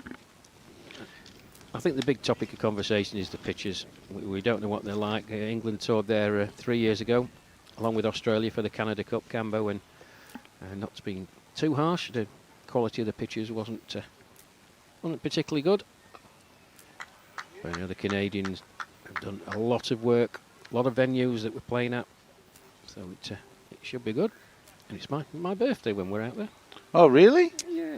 You're going to have a Canadian birthday? Have a Canadian birthday. Bit of maple syrup and maybe a... It's our rest day, actually. It's one of the scheduled rest days, so with the time difference... You can have 2 birthdays. I'm going to be from 3 p.m. I am going to be watching my beloved Sheffield Wednesday play Bradford. Why? I don't know why I do it to myself. Why do I do it to myself? I genuinely don't know. It's the first home fixture in the new season in League One for us now, and Sorry, first fixture at home in the league. We play. I think we play Bolton in the cup, and then away at Leyton Orient, I think, to start the season. Our first home game. New ownership at Hillsborough. Everyone's very optimistic. So I shall be finding some Wi-Fi somewhere and sitting down to watch that. No, I heard you that you were. I'm just sorry that you barracked for Sheffield Wednesday. Out of all the clubs in all the land in all the world, why would you go to there? Your club chooses you. Oh my goodness me, we've had some terrible times down at Hillsborough recently. Nice push out into the offside. Good shot by Anderton and good calling, good running. Do you ever have a piano player play it again, Sam? Play it again, Sam. I knew you were going to say that. Yeah. I'm getting predictable now. Deepest. I do remember. Change that. I do remember. It was a good few years ago now. Probably not. Oh, heyday when we were playing Newcastle. I think it was a Sunday afternoon. We were playing Newcastle. We were 3-0 down after about 25 minutes, and there's much mutterings. And I heard this commotion behind me. And the stewards go up and they're frog marching this geezer out. And the bloke next to me just stood up and turned around and went, "Look at that lucky so-and-so, he's getting thrown out." Yeah, it's a bit like Partick Thistle, Sheffield Wednesday. Aberdeen won, Partick Thistle lost. Shot. Oh, well fielded. Well fielded. Hit very, very powerfully. Take short cover. Looks like Greg. Yeah, Hoisted. Yeah. Yep. Good bit of fielding. Looking forward to that this afternoon if he gets going. Oh, he is a sight when he's in full flow. Absolutely echo that, Cambo. He was just stretching. I tell you what, since Gray's come on, 1 for 13 off in his 5th over, but he's been asking a lot of questions. There's a lot of playing missing.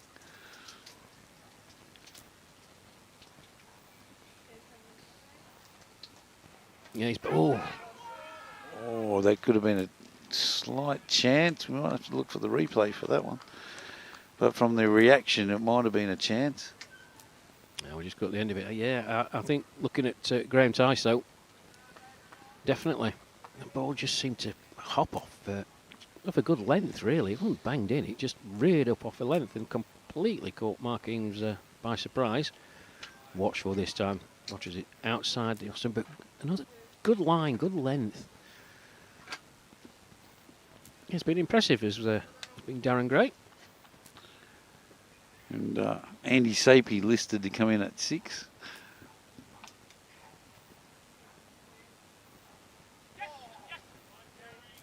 Where did Andy bat then when you played with him all them years ago? Usually batted 7 or 8 because he's one of our bowlers. So he was used to open the bowling or come on first change, and one of the bowlers, and then bat 7 or 8. But when he was batting 7 or 8, he used to, if we got into trouble, he got us out of trouble a couple of times. Certainly can bat, certainly can play. And the most important thing, Rash, is the nicest bloke in the world. Well, first time I've met Andy today. Yep. Played well last week against the Welsh second team, the Dragons, taking 3 wickets. I think 4.1 overs, 3 for 19, if the little grey cells are working correctly. So not too shabby at all. 19 gone then, here at Stratford-upon-Avon for this game between the England Lions and the Western Australia Dugaites. England winning the toss, electing to bat. There's some 2 early wickets of Steve Small and Graham Shaw. But a 59-run partnership between Scott Stratton and Simon Anderton took the score up to 80 before Stratton was out stumped, advancing down the pitch to a delivery from Gray, well taken by Graham Tyso, the WA stumper. Mark Eames has joined Simon Anderton out in the middle. He's 2 from 10, Anderton 33 from 46. 4.68 runs per over. 26 overs remaining then. Even contest, and a good one. Well, England just can't break through the shackles. They're going at 4.5, just can't get over 5. And the WA boys are bowling really, really well, really tightly. Wickets a little bit interesting every now and again, just a bit up and down every now and again. And making a good fist of it are the WA boys in this first innings.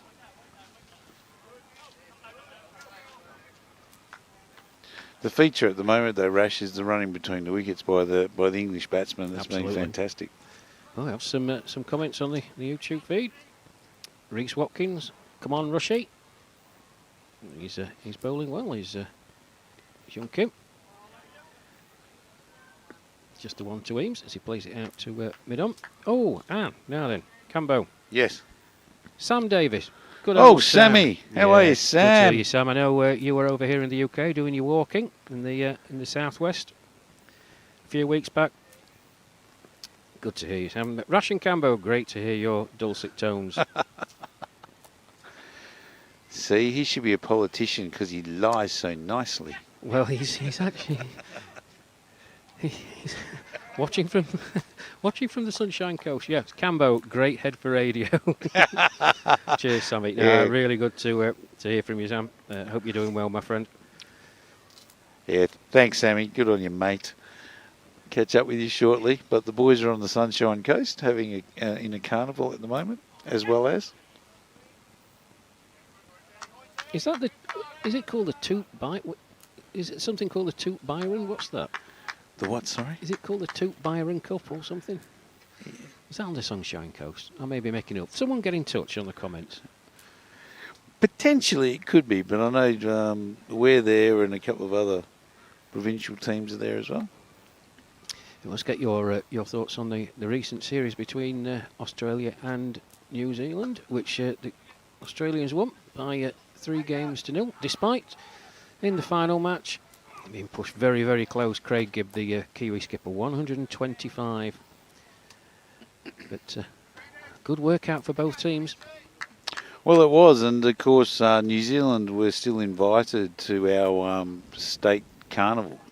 So they had New Zealand in the second division and New Zealand in the third division. So basically it was New Zealand A, and whoever else could speak with the Kiwi accent to play in the third division. And they won the first division and they won the third.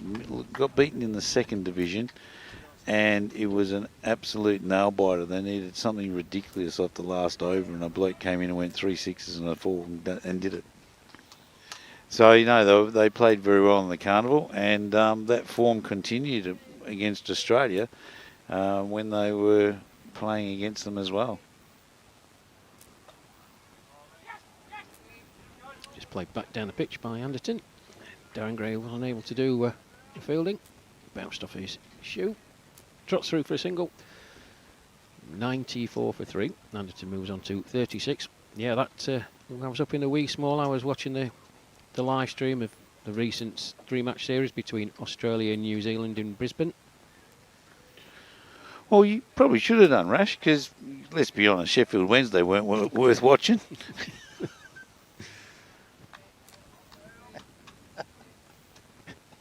You mustn't mock.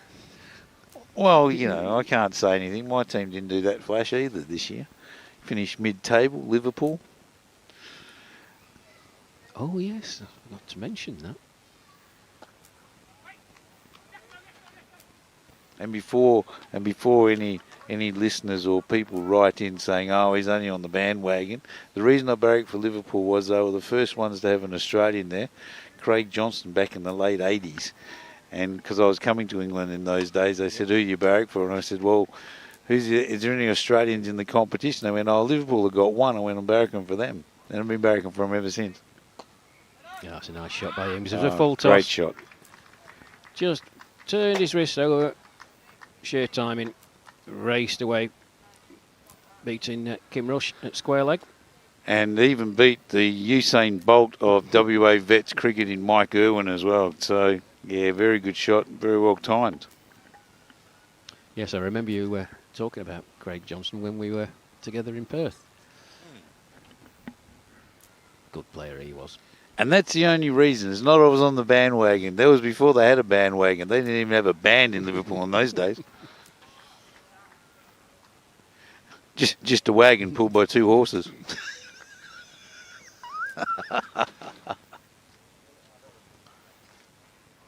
Still England passing the century mark. 101 for 3. There's Kev Watson and Graham Shaw. Take a stroll past us. Yorkshire colleagues. It's quite amazing, Rash, and you were mentioning it when we were together in Perth, but now having seen it, it's quite amazing the amount of vets cricket that's played in this country and by the calibre of the players. Yeah, it is staggering. Over 3,500 registered players, Canberra. I think it's pushing up towards 4,000, but I think there's 136 teams. It's a very robust county championship. Some counties have 5 teams. So, yeah, it produces a good quality cricket, competitive cricket, and obviously that feeds on into the Lions and the England seniors. Well, I'm just an over late for my handover. Campbell, I'll catch you in a bit. Alrighty, and Ben will come back and join us in the commentary position, which is absolutely palatial, just quietly.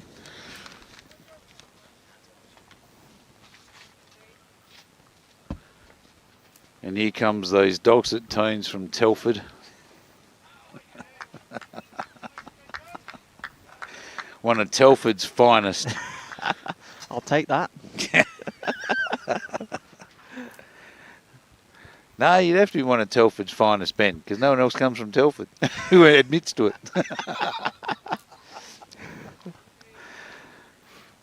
I'm sorry, all those people in Telford. I'm sure it's a lovely place. It's not bad at all. Ben's already told us that the best part about Telford is the road out. But I'm sure he's only saying that in jest. Because right now his mother and father are going, that's it, no inheritance for you, you're done. My dad will definitely be watching. Oh, will he? He will. Hello, Mr. Stevens. Your son is very good. We love him here at Sports Direct. He's a very good commentator. The fact that he comes from Telford, we're not holding against him.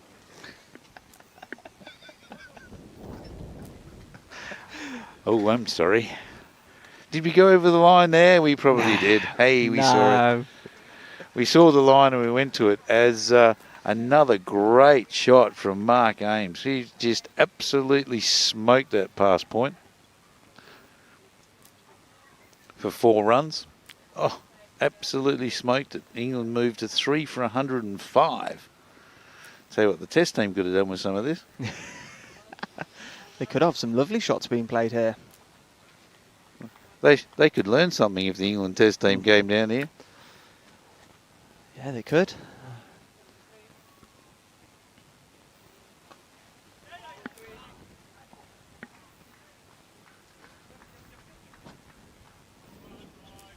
Yeah, this one stopped by Mike Irwin, or as we like to call him, the Usain Bolt of Vets cricket in WA. It's incredibly quick here. Protected a few boundaries now, hasn't he? Oh, he has. Yes, he's very good. He puts us all to shame. He does a lap before he starts. Most of us look at him doing it and we A, want to shoot him with a gun, or B, get an Uber to catch up to him.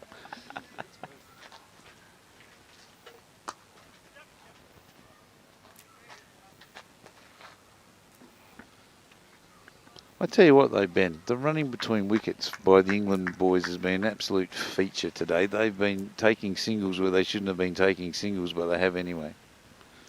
Yeah, they've done it so many times when I've been watching them. And, you know, when they're putting up scores of 250, it is all down to those important singles. And they are just so good, especially these two, Eames and Anderton. Saw it earlier as well with Scott Stratton as well. Just fantastic running between the wickets. And they're going along nicely. Just under 5 and over now. And Eames will always come in and try and be a bit aggressive with a few of his shots. And as we speak, someone's taking a photo of you, Ben, for the Telford News or the Telford Gazette to go to the front page and put up there Telford's finest. Do they have a Telford Gazette or something? Telford Live? Oh, I think is the what? Sorry, Telford Live. Telford Live. Yeah, that's It's not a news publication then. something like that. They do a few bits. Oh, a few bits.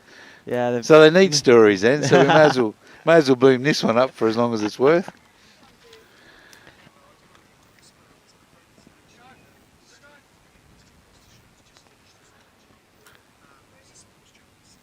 Ah, there we are. Now I've got some inside information on you, Ben. Someone's told me. A little bird has told me in my ear that you're actually just completed your 3rd year at Gloucester University. Yep, that's who that man taking pictures is. He's my lecturer, Chris Ford. He's your lecturer? Yeah, he was one of my lecturers. So basically he's got to come with you on weekends and public holidays to make sure you keep safe. Something like that, yeah. He's following us around here today, getting a few interviews, getting some stuff for our course. Fantastic course as well at University of Gloucester, BA Sports Journo. So you're a sports journo? Yep. Oh, okay. So you're not going to be one of those British tabloid journalists then? No. That we hear about in Australia that sort of start talking about UFOs visited my family and stuff. So you're a sports journalist? Certainly am. Yep, just finished, just graduated from the course. So yeah, keeping busy with these boys, following them around. So it's a 3-year course? It is, yeah. Okay, so then what? So now you've got a degree in sports journalism? Certainly have, yep. So does that mean you can now apply to newspapers and all that sort of stuff? Yep, just job hunting at the moment, trying to find something. All right, how's that going for you? It's difficult. There's a lot of jobs out there, but yeah, it's just applying for loads. I couldn't even tell you how many I've applied for now. And well, as a sports journalist, you could always go to the Helsted Gazette or Braintree Whittam Times. They're always looking for sports journalists, those little rags in all the little towns. The BBC, because I'm sure some of them are going to fall off the perch shortly. The only way you get out of the BBC is if you die. They stay there forever. They do, yeah. Or Sky Sports, is that the one over here now, Sky Sports? Yeah, Sky Sports do a lot of the sport here now. They kind of share it with BBC, all the main stuff. You can do what's Test Match Special? Is that still on? Test Match Special? Yeah, Good heavens, it's still on. Is it Jonathan Agnew, isn't it? yeah, he's still going. Stephen Finn's now one of the lead commentators for them as well. Stephen Finn, there Yep. you go. Stephen Finn got the free trip to Australia for 6 months, played one test, and went home. It was better though because it wasn't as bad as Mahmood came. Is it the spinner? They came out for the Ashes this year. The number one spinner, Show Bashir. Bashir. Yeah. Didn't he have a good holiday? No, he had a nice holiday, didn't he? Down under. Got a good suntan, the whole Yeah. 9 yards. Didn't play a game. We think you're our best spinner. Oh, but we're not going to pick you in a test.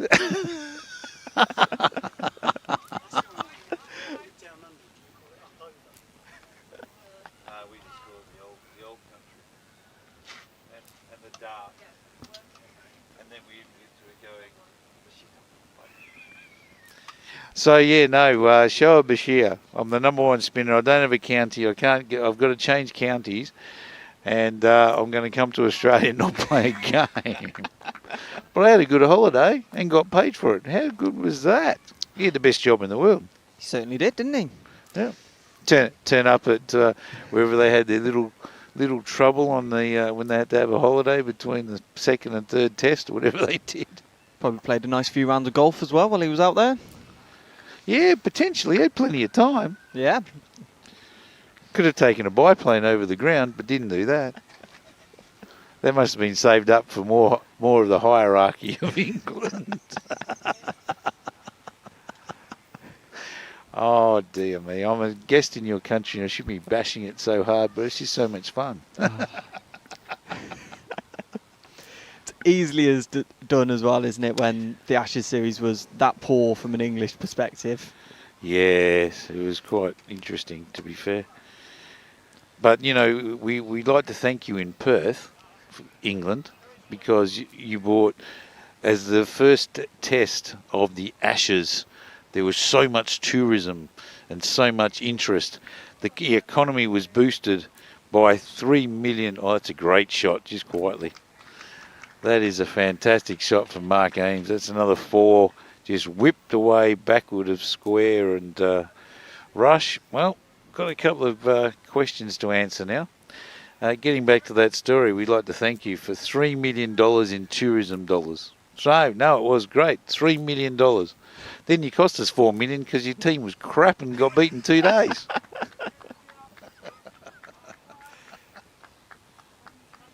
I don't know if we can say that word on Sports Direct. I'm not sure.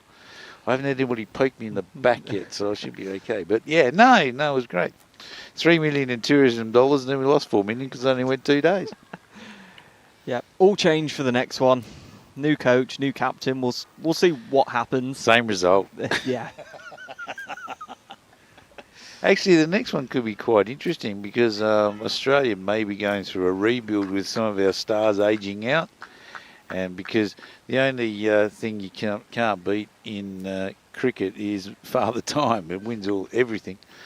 So we have a couple of stars ageing out by then, and England probably find a couple of new ones. Yeah, there's a couple of good ones coming through. Jacob Bethel, one of those. Young fella, Amelia Gay, plays at Durham. He got 150 for Durham early in the season, got his opportunity to play for England. Looked okay.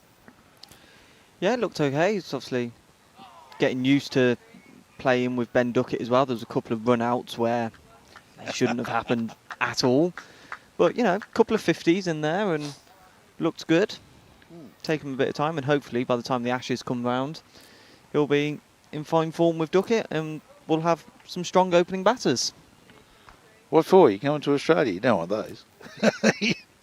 No, but the other thing too is I guess that bowling attack, the much vaunted bowling attack of Australia, was decimated by injury to a lot of this for the lot of the season or a lot of the Test series, and then of course they are all getting to 35 now and getting a bit older. So it'll be interesting to see. Yeah, Pat Cummins only played the one, didn't he? And Hazelwood didn't play any. Yeah. So that was handy. He'll be nice and fit and raring to go for the next one. Unfortunately, he'll be 38 by then. So. Yeah. So Grant Elliott, gopher, coming from the Ferris wheel end, and this one gets sliced backward a point for another 4. Great shot that from Mark Ames. Mark Ames is 23 from 29. Anderton, he's just slowed down. Well, he's 27 now from 30. He's slowed down. He's 39 from 57. Mark Ames is coming in and going, why are you being so slow for? Done him to hurry up a little bit, isn't he? He's come up here and hit a few lovely shots now, Mark Eames. He's done it a few times when we've been watching. He'll come out, he'll entertain.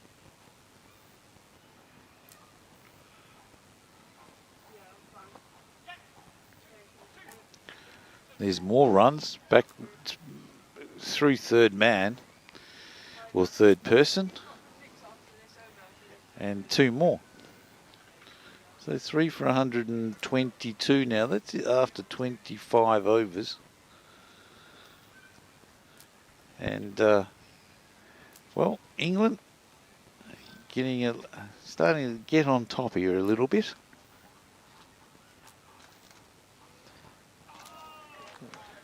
And just as we say that, gopher beats the outside edge of the bat. Great game, cricket, isn't it? Certainly is. You never know what's going to happen, and the commentator's curse almost got Mark Ames again. Well, it's a good job Owen's not here. He's very good at using the commentator's curse. Usually he says something and he'll say a great partnership's forming, and usually the wicket falls. So we played Gloucester a couple of days ago at Burton on the Water. Burton on the Water. Where's the Gloucestershire University from there? Whereabouts is Gloucestershire University? So there's 2 campuses, one in Gloucester and one in Cheltenham. So yeah, half hour, 40 minutes away, I think. Oh, okay. So Cheltenham, that's where they have the races, isn't it? It certainly is, yeah. Lived almost right by the racecourse for my 3 years. So now you've got to go to Gamblers Anonymous to get out of your habit.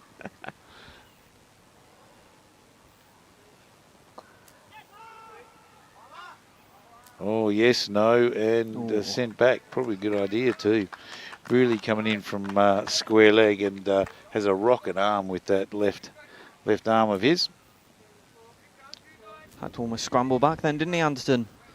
He started to come almost halfway down and told to turn around by Eames. One more ball and Rash will be back.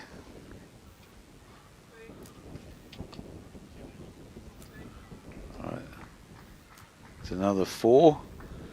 Backward a square. And at the end of the 25th over, England now 3 for 126.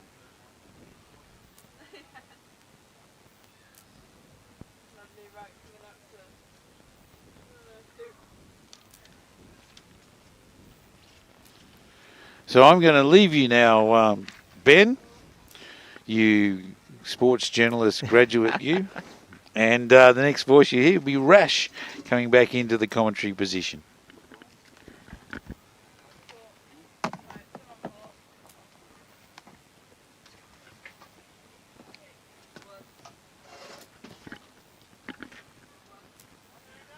Thanks, Cambo. Well, England going along nicely now. Mark Eames in particular. I'm just watching Mark closely. Seen him a lot over the last couple of years. He did have a tendency with his left foot to, when he started scratching about and what have you, his left foot goes backwards. If you watch it closely, folks, and he's done it for the last couple of overs, his left foot, the initial movement is forward, which means he's going forward and allows him to play a variety of shots. When he moved his foot backwards, as he has done, when he's really trying to find his form, he tends to fall over the ball. He was giving out LBW a lot, Ben, but he looks in good touch. He's been a fine run scorer in the last couple of years. Seen it in the last couple of weeks as well, haven't we? Producing fantastic knocks. He's entertaining as well as always. Always happy to play slightly more aggressive, like we were saying slightly earlier.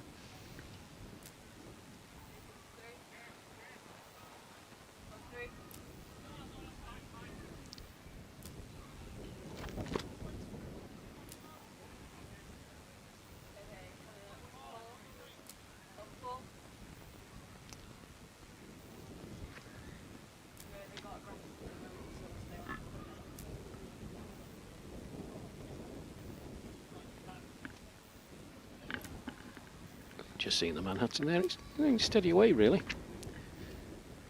But, you can see from over 20 onwards, apart from that one dip, it's starting to become more consistent.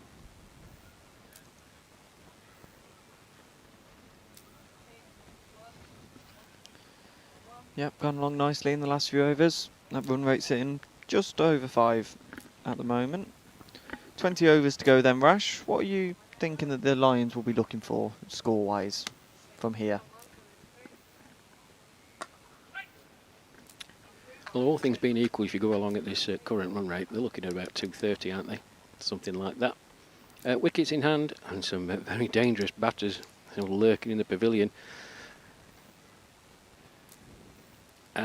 With the outfield the way it is, the pitch seems to have flattened out a touch, in fairness. It's a bit lively early doors. We always say it, don't we, Ben, that you set 250, you're always giving yourself a chance because it concentrates the opposition's mind when they come in, because they know what they have to do right from the off and they can't afford to dilly-dally. Now these two can score very, very quickly. Simon Anderson, he's just been content to play the anchor role again, and we've seen him do it to great effect when he was batting with Colin Cliff down at Brook against Geelong. Very good knock last week as well against the Dragons.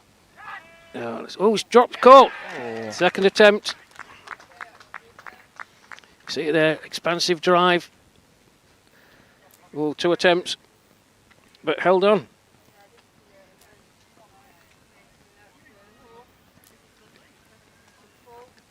So just I was praising him. He's a young Owen. I think he's rubbed off on me now, hasn't it? Commentator's curse. England lose their 4th wicket. It's Simon Anderson. Out for 39 of 59 deliveries. 126 for 4. And a victim for Craig Van der Laan. That was one of the Greys who caught that, Cambo. Which Grey was that?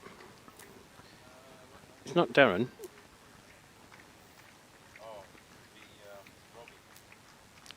Robbie Gray. Yeah, Rob Gray.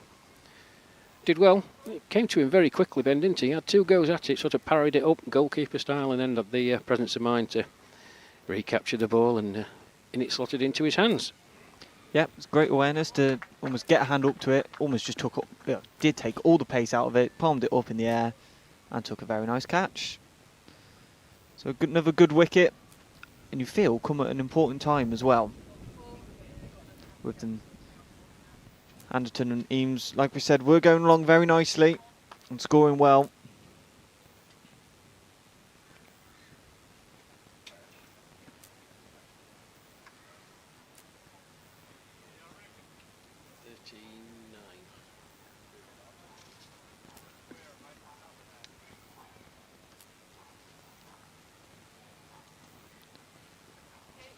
They were just that 4 runs short of that 50 partnership, those two, before Anderton departed.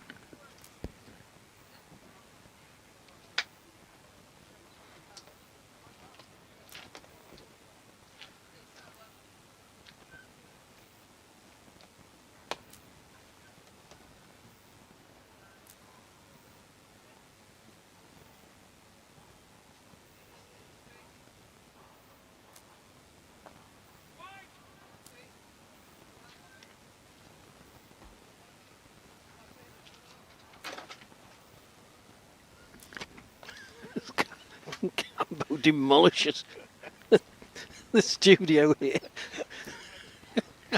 Who left that there?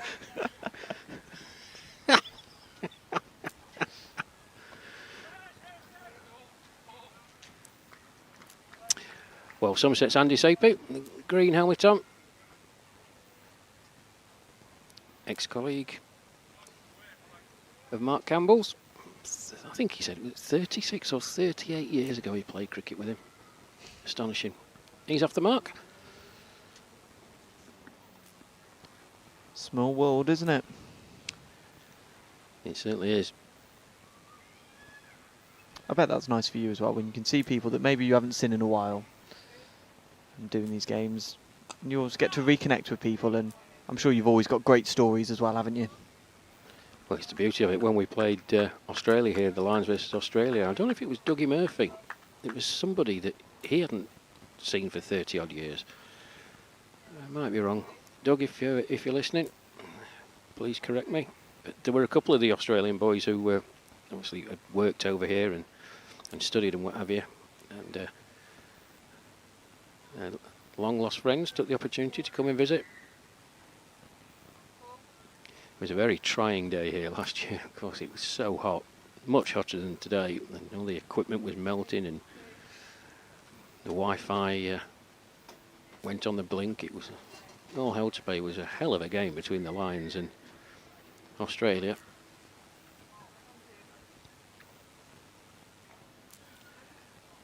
Yeah, so I'll go back to what you first asked me. And 250, I think, is still on. The WA boys, they'll be buoyed by that wicket. You know, Anderton, he was just playing the supporting role. So you've still got Mark Eames out there. You've got Jason Court to come in, of course. Lee Self is no slouch with the bat.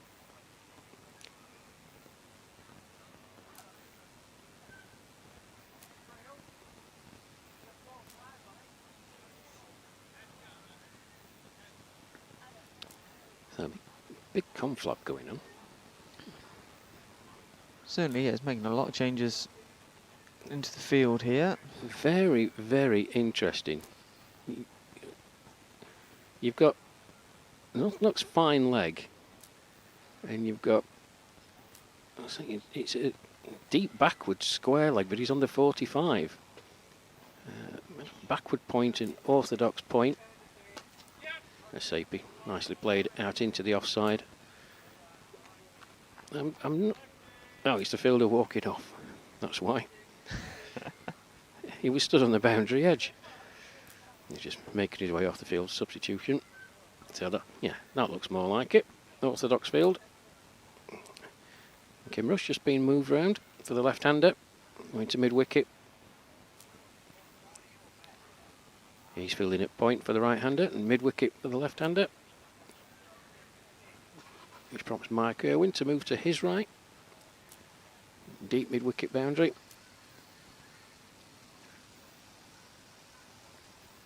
Greg Hoisted, backwards a square on the 45 on the leg side.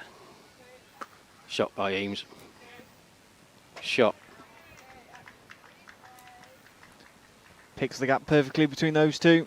Lovely shot by Eames. Yeah, it wasn't far away from Kim Rush, and you saw him on the replay, folks, reach his right hand down, but it just flew past him. Picked the length of that very, very early, did Mark Eames. Very good shot.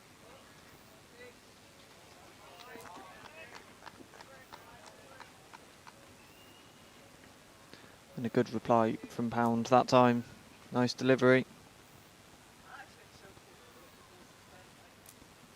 How challenging is it, Rash, when as a fielding you've got a right and a left hand combo out there? How challenging is that when you've got to move the field round consistently? Yeah, it's very difficult. It becomes even more difficult for a bowler if they decide to bowl over the wicket to the right-hander, which is obviously traditional, and then round the wicket to the left-hander. If you bowl from the same, and so to right and left-hander you bowl right arm over. The angle sort of dictates where you place your field, if that makes any sense whatsoever to anybody listening.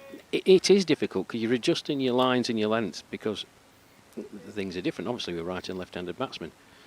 I mean, Greg Pound, he's going round the wicket and staying round the wicket, so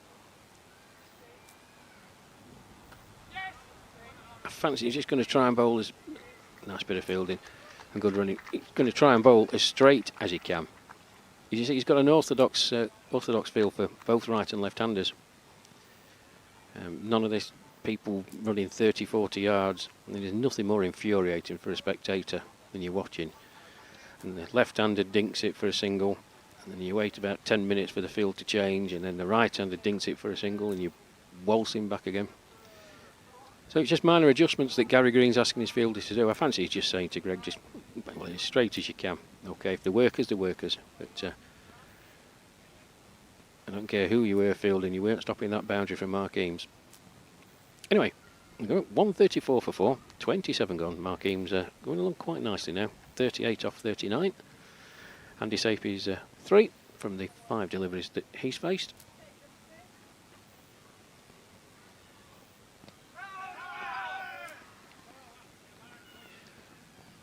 Very optimistic appeal for LBW. Yeah, a bit half-hearted those appeals, weren't they? Umpire straight away, uninterested, shake of the head. He's pushing it quite nicely though, Van der Laan, isn't it? It's certainly travelling through the air from the naked eye. I hope you're getting that on the pictures, folks. Rob Braley first off bowled with really good pace. There was a couple of deliveries that just beat the batsman for pace. Very impressed with him.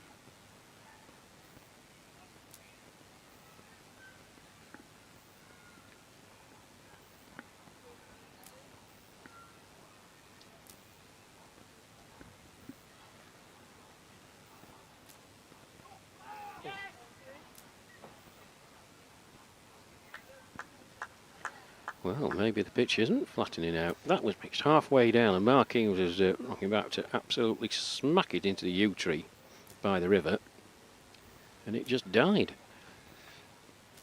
Ended up missing the ball completely.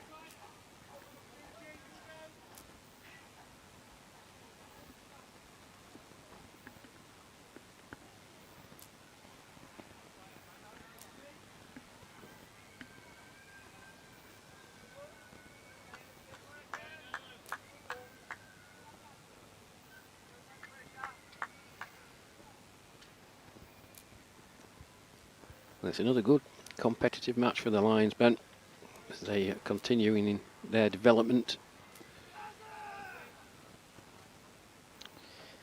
Certainly is, and with the World Cup on the horizon as well, it's great to see these players. Yeah, we've said it a few times, haven't we, that the unfortunate injuries that have happened to the main lines, to the main team, sorry, and these Lions boys are putting themselves in the shop window very nicely, aren't they? They are indeed. It's a nice shot by Sapie. Just leans into it, plays it out into the offside. There it's fielded. Single to him.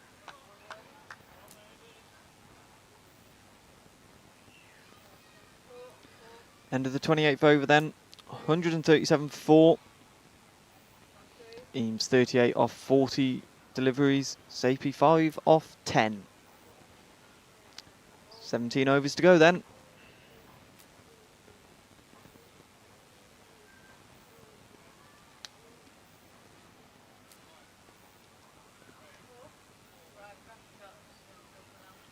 You can see there that the run rate has stayed quite steady throughout, hasn't it? Those 2 early wickets.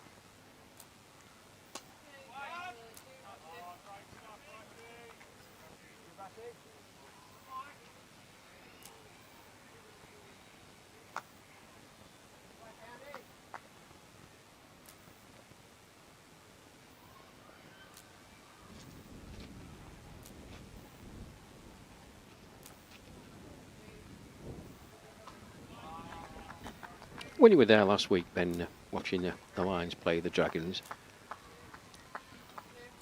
it came across unbelievably well. The camaraderie with this Lions team, and you know, the geeing each other up, encouraging all the time. It was absolutely wonderful to say, because back in his crease, leading edge, up straight up in the air. It's just a real pleasure watching the Lions. It really is. Certainly is, like you say, that camaraderie between all of these boys, like the applause that Neil Jackson got as he walked off. We saw the same with Colin Cliff as well at Brook after their century stands. They're a really tight-knit group. It's great to see. Really must praise the job that the Lions manager Paul Gelder does, and the skipper, the sheriff himself, Jason Cohen. And the Lions go from strength to strength. And I do hope in the... Mark Eames gets himself into a bit of a tangle. Just no footwork whatsoever, and he tried to short arm jab that, squirted off the inside edge. No harm done. Yeah, I do hope that other countries, I know they're setting up their lines, programmes, and Australia, New Zealand, South Africa, I believe, got a line set up. The veterans cricket in South Africa is really taking off.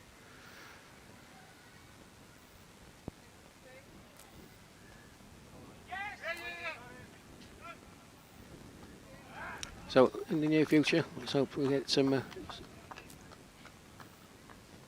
more Lions fixtures. I know they're probably going to be asked to go out to India again for the national championships. I think that's in Delhi this time round. And they've got a little trip to Benidorm in September. It's been going along to that.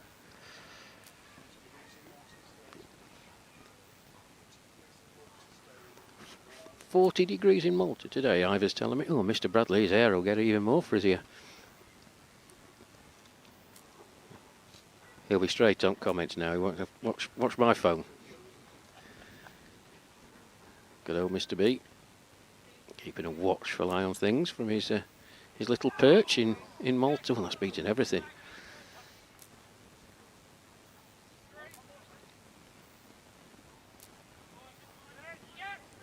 I tell you what, that is a fantastic chase by Mike Irwin. It certainly is. To stop that, I thought that was going all the way for 4. Yeah. Didn't think he'd get anywhere near that. Well, you hear Cambo call him the Usain Bolt of the team. He must have run about 40 metres round there.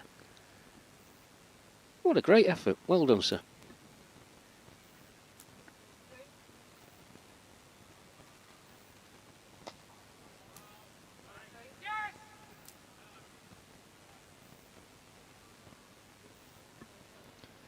Good running again from the Lions boys out there, Eames and Sapie. And yeah, just going back to that point, Rash, of teams setting up their Lions or equivalents. When you've got World Cup on the horizon, you're seeing teams being able to set up their equivalents of the Lions. How important is that? You're getting a great calibre of players coming through, and players that you might not have seen before at a World Cup. So that's another lovely shot from Mark Eames. Another boundary. Moves him up to 46 off just 44 deliveries. Lions to 147 now for 4. I just think it shows that more and more countries recognise the value of having a Lions team and what it can bring and contribute. And it promotes healthy competition, and more people who are playing into their 50s can see that they've got a pathway, and it may well lead on to the senior team. So I think it's a great initiative, the Lions. I genuinely, I'm so pleased that it's taken off the way it has. I'm so pleased that the players have bought into it as well. That's a big part of it, and a lot of it comes down to the man management skills of, as I say, Jason Combe and Paul Gelder, 2 of the nicest people you'll ever meet. But they've got a clear purpose, clear direction. Everybody knows where they're trying to head to.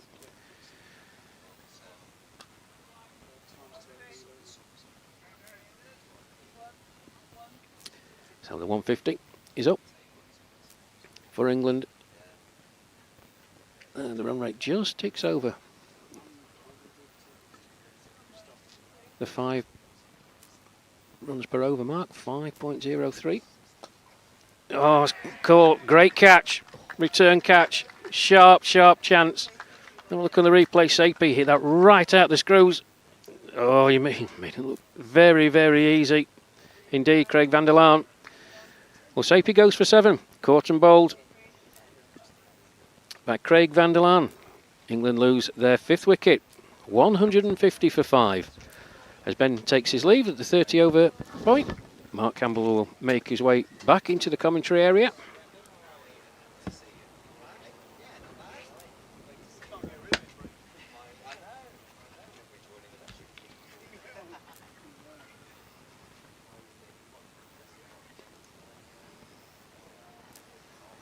So while the players are taking drinks and Campbell's getting himself settled, the bowling figures. It's been a good stint. Craig van der Laan, 3 overs, no maidens, 2 for 11.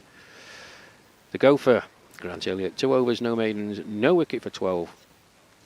Kim Rush, 6 overs, no maidens, no wicket for 32. Darren Gray, 6 overs, 1 maiden, 1 for 21. Greg Pound, 8 overs, no maidens, 1 for 40. Very impressive, really. Those figures don't do him justice. 5 overs, no maidens, 1 for 26.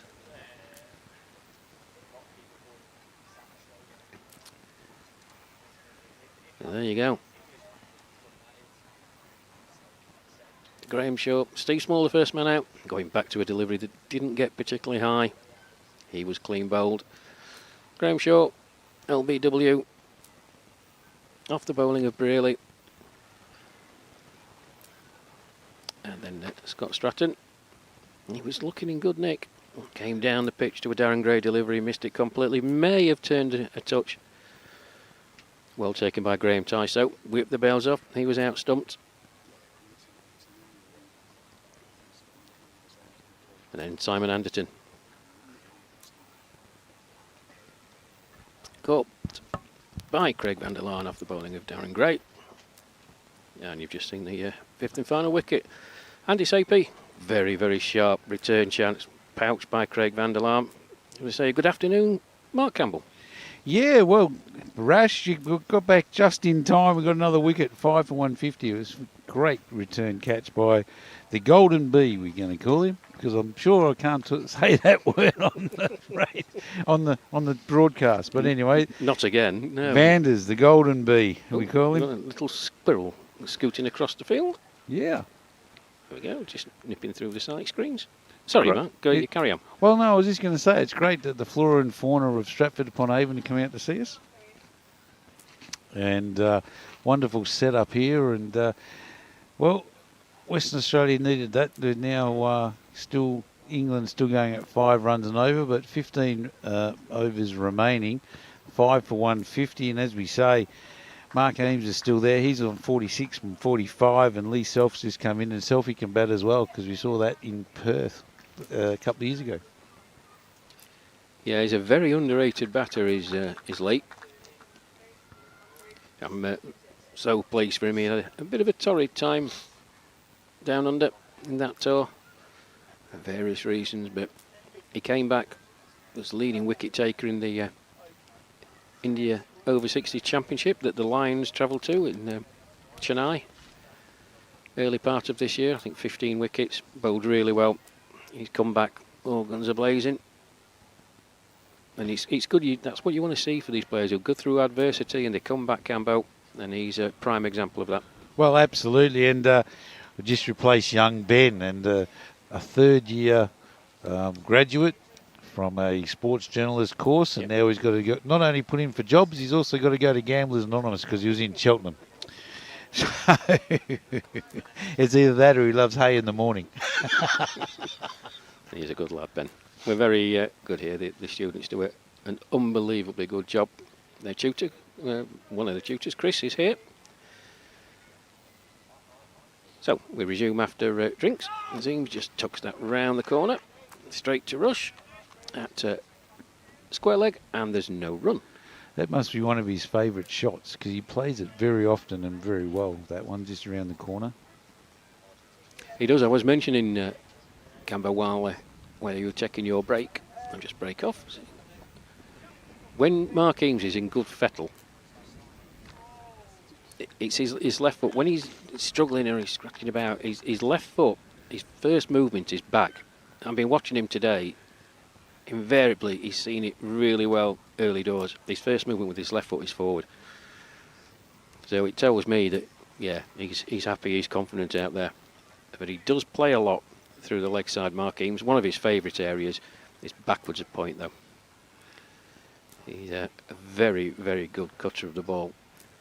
And Pound into his ninth and final over. 1 for 41 at the moment, so he'd like to have a few more wickets in that column before he finishes.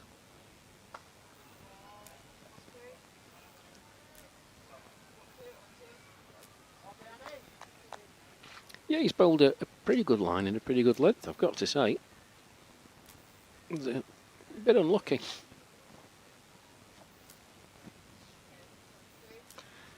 He's very sore at the moment. He's Graham Pound.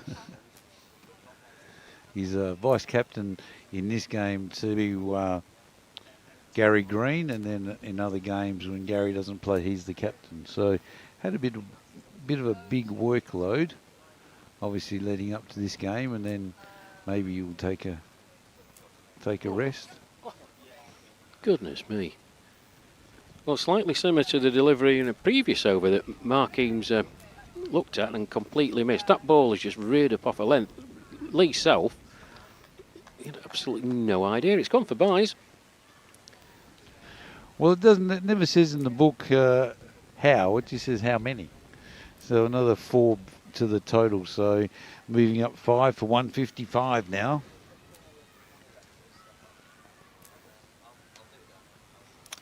Well, you're back on this stink, Cambo. You can tell us, was it the grey ashes that reignited your passion for cricket? Because you are a well-known character in WA and in Perth. Notorious is the word I'm struggling to find. Yes, probably that would be more to the point.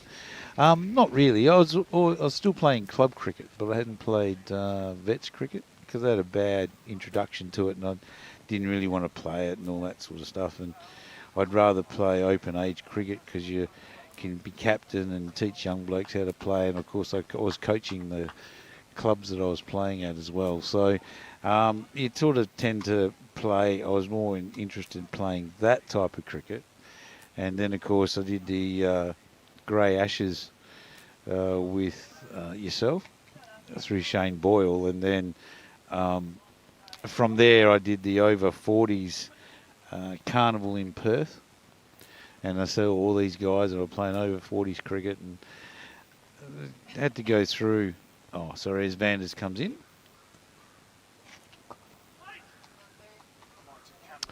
Had to go through going to an AGM for the vets cricket, and wanted to know if it was going to be picked on merit or you just put your hand up and everyone goes and all that sort of stuff, which didn't enthuse me that much. And then all of a sudden they said, no, we've got selectors, we're going to pick. How old are you? And I said, well, I'm this age.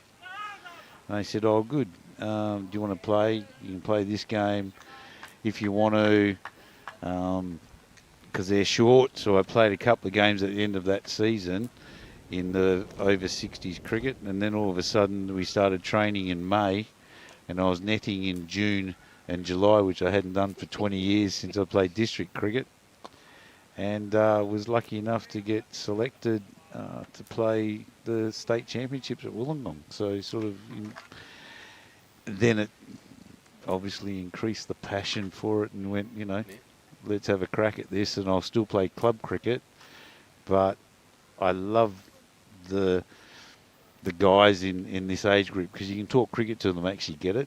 Yeah. Whereas when I talk at club cricket to young fellas, it's like I'm talking a different language. Yeah, you've all been there, seen it, done it.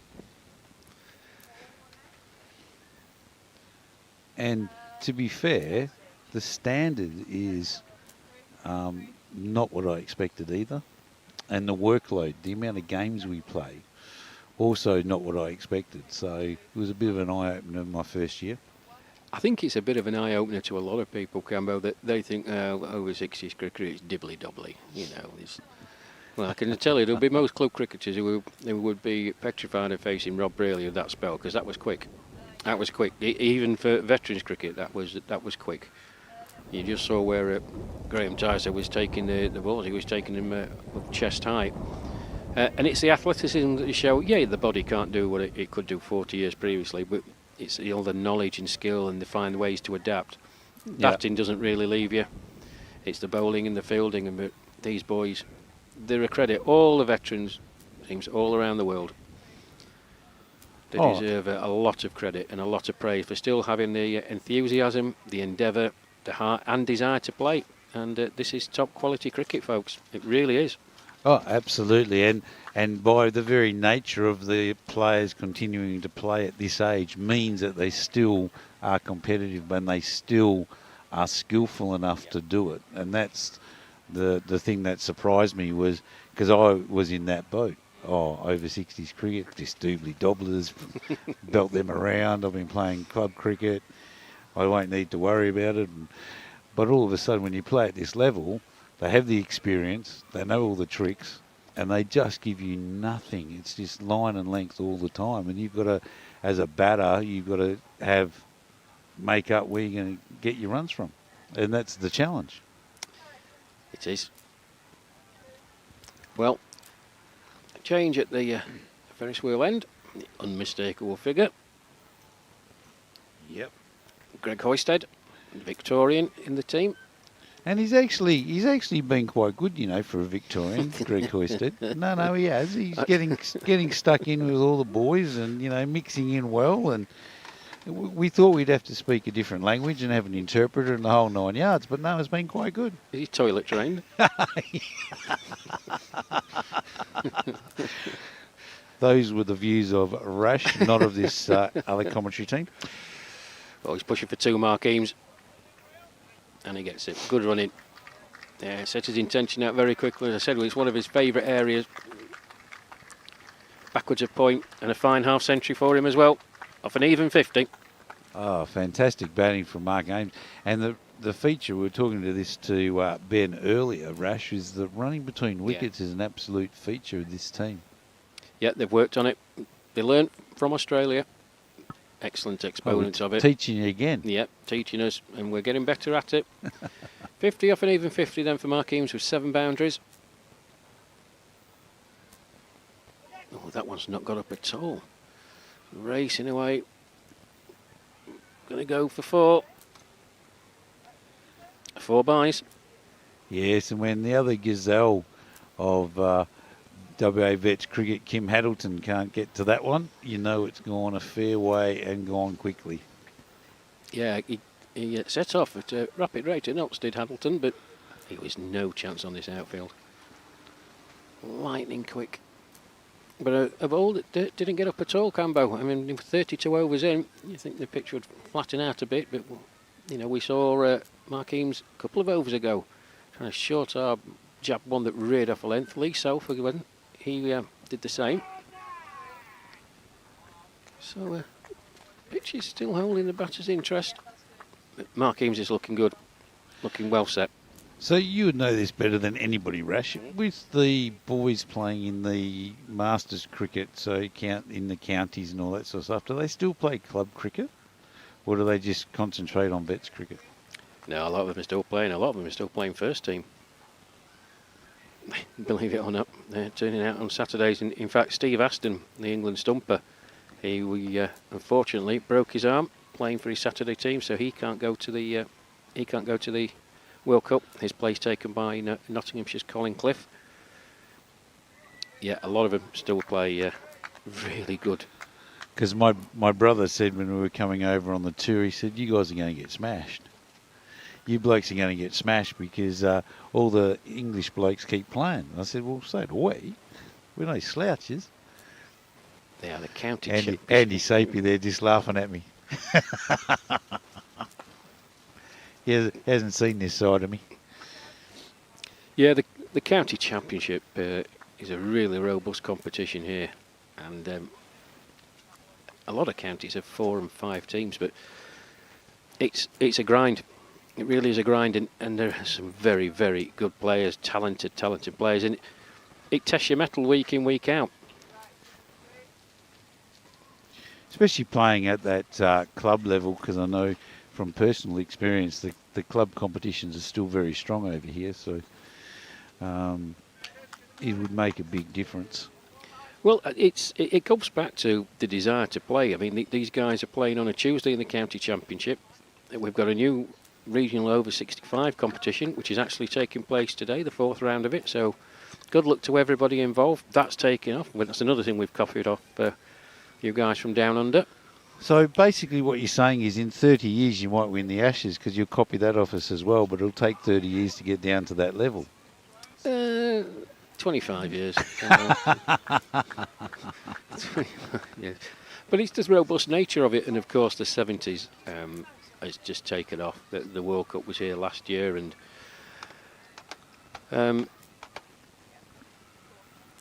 And then the England boys went down under, regained their, retained their title, and that's up in the air. That Oh, beautifully that's a great flicked. shot. Oh, 6. Oh, he's giving a 4.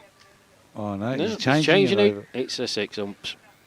That was a great flick shot, just quietly from Lee Selfie. yeah. Yeah, just picked it up pure, and hit straight to the line of the ball. So that was fantastic. Yeah, so the 70s retained their World Championship and beat the Aussies. Well, apparently they want to do 75s as well now. Yeah, I heard. Yeah. Heard that come through the post, and then Oh, he's gone. it's out. He's gone. Great bit of bowling. Great work by Watch this on Graham the replay. Tyso. Oh, quick. Oh, super stuff. Well, excellent bowling by Craig van der Laan, having been dispatched for 6 to previous delivery. Just held that one back, and that's what did for Lee Self. He's out for 8. Stumped. Another victim for Graham Tyso. He's out for 8 off 9 deliveries, 172 for 6. But an excellent, excellent piece of bowling. Just held it back, and Lee Self was through his shot and couldn't get that back foot back. But you saw on the replay, folks, how quick Graham Tyso was then. Wonderful display of cricket. Good, intelligent bowling. Excellent stumping. That was great work. I tell you what, Vanders, as we say, the golden bee strikes again. He's got the golden arm. Wait till he comes out to bat, because after yesterday's performance, he got 60 off about 44 balls. And he's turned around to, because we played a team yesterday, which was a club side, but they only had 5 or 6 over 60s players. So everybody else was filled up with all these young fellas. And one of the young fellas was, it must be pretty hard work. He says, yeah, it's pretty hard work for an opening bowler, as he's smashing them everywhere. So, yeah, it was quite amazing. Well, his 3rd wicket. It really was a very, very intelligent and high-class piece of bowling, as I said, folks. He'd been dispatched for 6 to previous delivery. He just held it back. Slower, Lee Self coming forward. Tried in vain to get back. So, the Sheriff himself. Do you remember the Sheriff? Who shot the Sheriff? Jason Corn, the Lion skipper. He's the captain and he is the Sheriff. And he can bat too, which is even, the tail keeps coming. But another good breakthrough there for the WA boys now, 6 for 172. So, unfortunately, though, for them, this Lions team don't have the hutch to open up and get the rabbits out there, because they can all bat. Yeah, they certainly can. As Colt gets off the mark, first ball just angling the bat. Goes backwards a point where Greg Hoisted does the fielding. 173 for 6. Yeah, it's a feature of the England team. They do bat all the way down. Well, see, Vanders will be now. He's missed a catch, so he won't be happy with that. He got hit for 6. He won't be happy with that. So there he's going to get his tail up and make sure he gets all these wickets. Oh, he's good on it as well. There it is. My goodness me. Well, there you go. Another wicket for Van der Laan. Mark Eames, leading edge, just popped straight up into the air.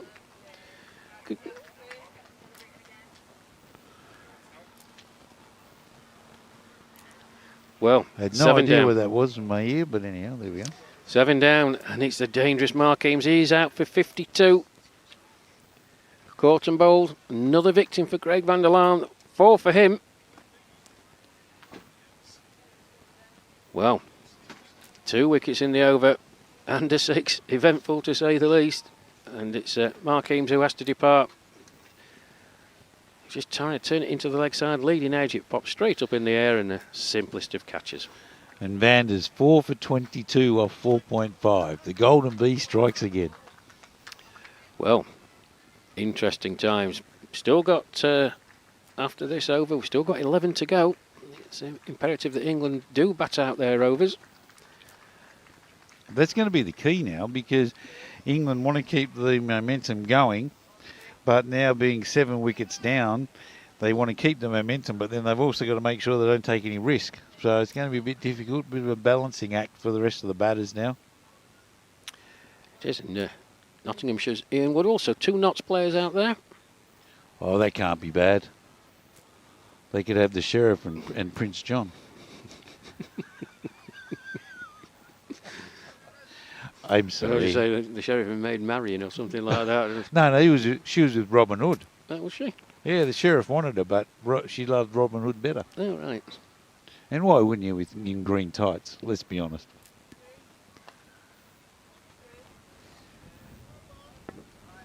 Well, what a great over from Mandalon. 2 wickets, dispatched for 6 over mid-wicket by Lee Southbit. Went for 8 off the over, but got 2 wickets in at the same time. Amazing. So, like we said, yes, it's imperative that England bat out. It's going to temper the enthusiasm, I would have thought, for the remaining England batters to sort of go for the shots in the last 10 or so. And we've got Kevin Watson from Yorkshire, because we interviewed him a couple of years ago on the Grey Ashes tour as well. And of course, he won't die wondering, being from Yorkshire. Yeah, where's his heart on his sleeve? Does Watto.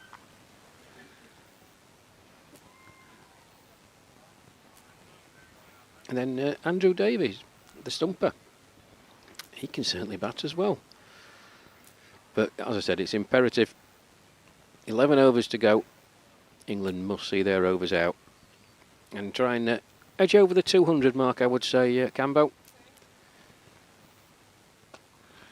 Well, you would think, well, looking at the wicket early doors and your pitch report, looked like a 240, 250 wicket, to be fair. And all of a sudden now, 7 for 173, anything under 240 is probably going to be unders, so they need to bat through the last 10.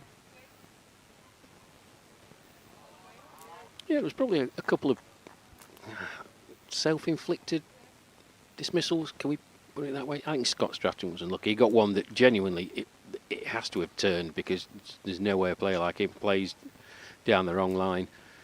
The sharp work by Graham Tysdale behind the stumps. And Lee Self, yeah, he got a good one. But a great caught and bowl by Craig van der Laan.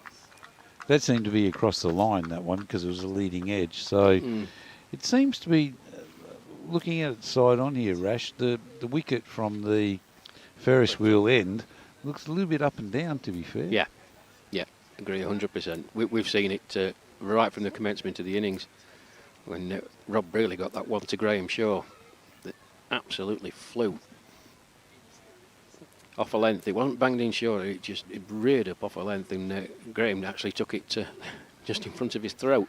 You know, Tony, speaking of your pitch report, Tony Gregg, when he was doing them for Channel 9 in Australia, he used to get them wrong too, mate, so don't feel bad. But you speak to the ground staff, Cambo, before, Yes. and you've been here before. You know it. It's a very similar surface to what it was last year, and so you go on your visuals, of course, and you speak to the grounds people and those in the know. So you impart that to the viewers, and you're made to look a complete horse's backside within about the third delivery. Rash. No one would ever call you a horse's backside. Even Ben, who's been to Cheltenham, he wouldn't call you a horse's backside either. Listen, that's if they're being polite. I've been called a hell of a lot worse in my time. I can assure you of that. Well, from everybody in WA, we love you, so that's all right. Bless you. Well, Campbell, I'm going to take my leave to see you through the next 5. You've got the pleasure of young Ben.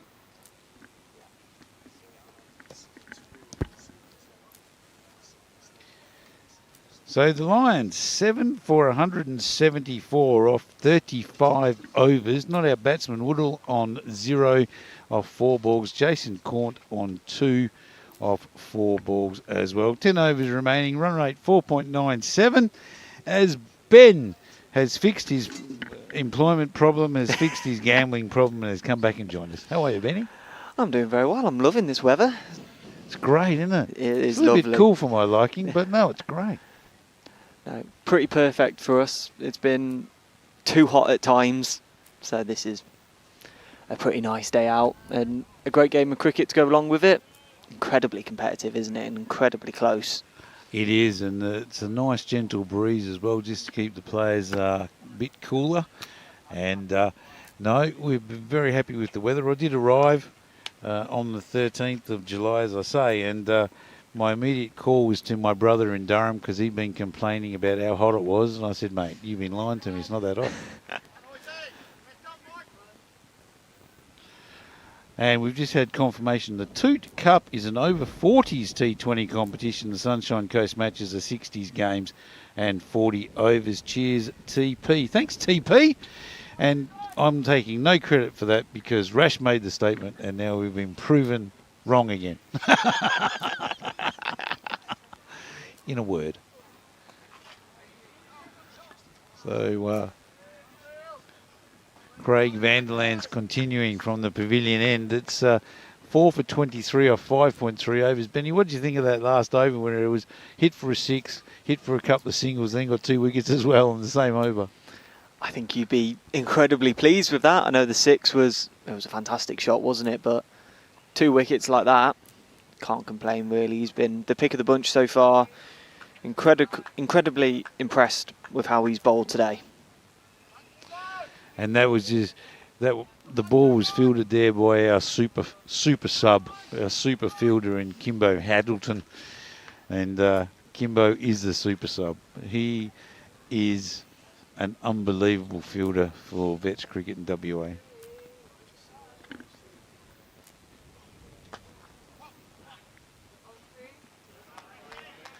Bit of work to do for that off drive by Rushy, Kim Rush. And did it okay, got down pretty quickly and restricted the scoring to just another single. Yeah, it's been good. In the field, they've restricted them really, really well. Run rate's just dropped below 5 now. Still very steady with how they've been going all innings. I'm glad we got that on camera. Mike Irwin, misfield. Never happens. It's happened once in about 15 years, I reckon. Wow. He's misfielded one. Never in Vets cricket has he misfielded at all. So we got that one on camera. You'll be showing him that one later then. Oh, that'll be on loop. We'll replay that one. And, you know, the other thing too is we take our cricket competitively, obviously, at over 60s cricket, and the standard's really high. But after the game, we get it that it's just a game. Yeah. And we all get on really, really well together. So, yeah, no, it's great. Unfortunately, when you're playing club cricket in Perth, it's the young fellas, they have a bad day. They just don't get it that it's just a game. Yeah. The important thing, isn't it? Rash and I were saying it earlier, how the camaraderie between the Lions boys. I bet that's the same when you guys are here on like a 3.5-week, 4-week tour and you're spending so much time together. I bet it's just an incredible feeling, isn't it? Yeah, I know. We hate each other by the end. We're throwing things at each other. Nah. No, just kidding.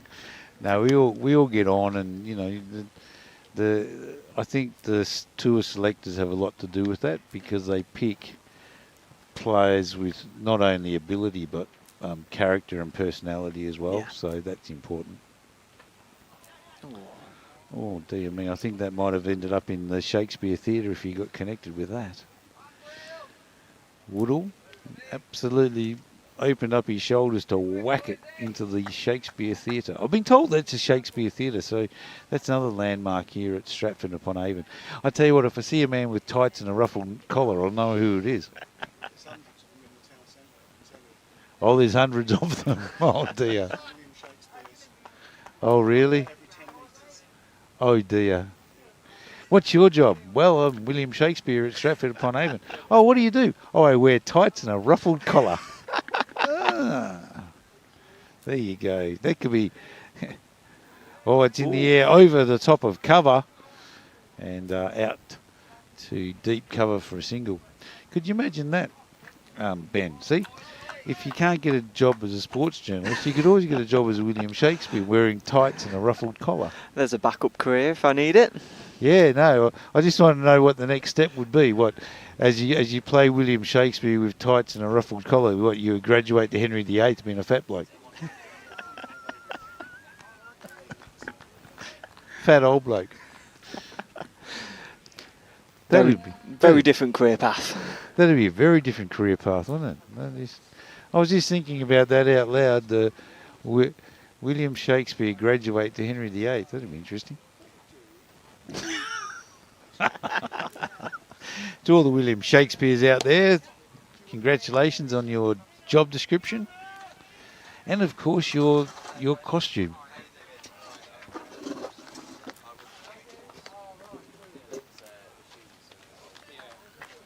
Oh, we've got an interview coming up.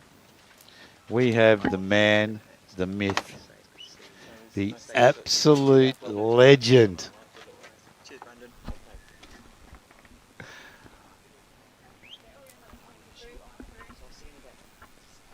You can't be talking about me, Mark Campbell.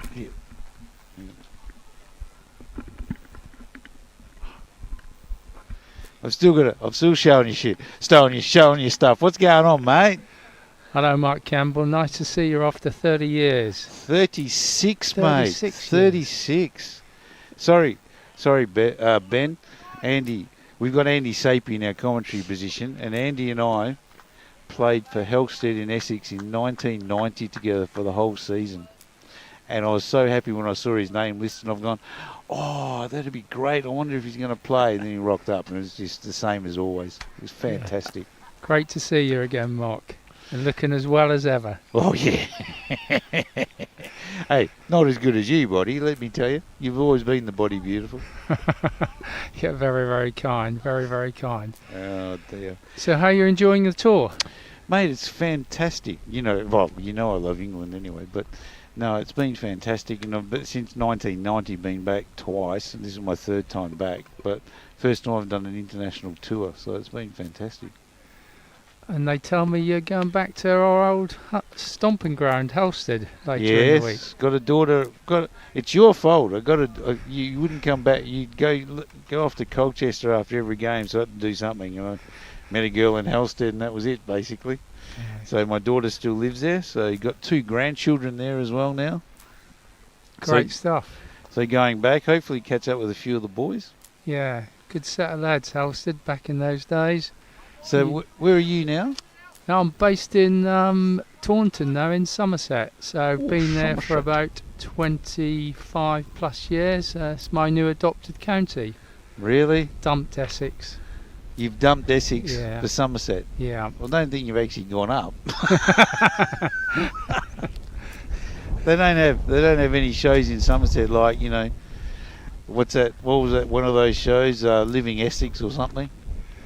Oh, I don't know That anything they had. about that. Yeah. So Somerset. Yep, Somerset. So how far would that be away from Helsted? Probably 280 miles. 280 Yeah, miles. other side of the country. Well, there was all these rumours that they wanted you out of Helsted, but I didn't think they wanted you 280 miles away. Yeah, I had a good 10, 12 years at Helsted. Yeah. That was some of the things we used to get up to. It was good there was no social media around. Well, I think I'll just make sure we commentate on the game now, Mark. We're live on air, remember? What's that? We're live on air. Yes, I know. Well, we were just reminiscing, going down memory lane when we were young and 7'2" and bulletproof. Come on, there must be some good stories. No stories. Yeah, you stay still, Mark. No stories. Social media wasn't around, so there's no photographic evidence. We're good.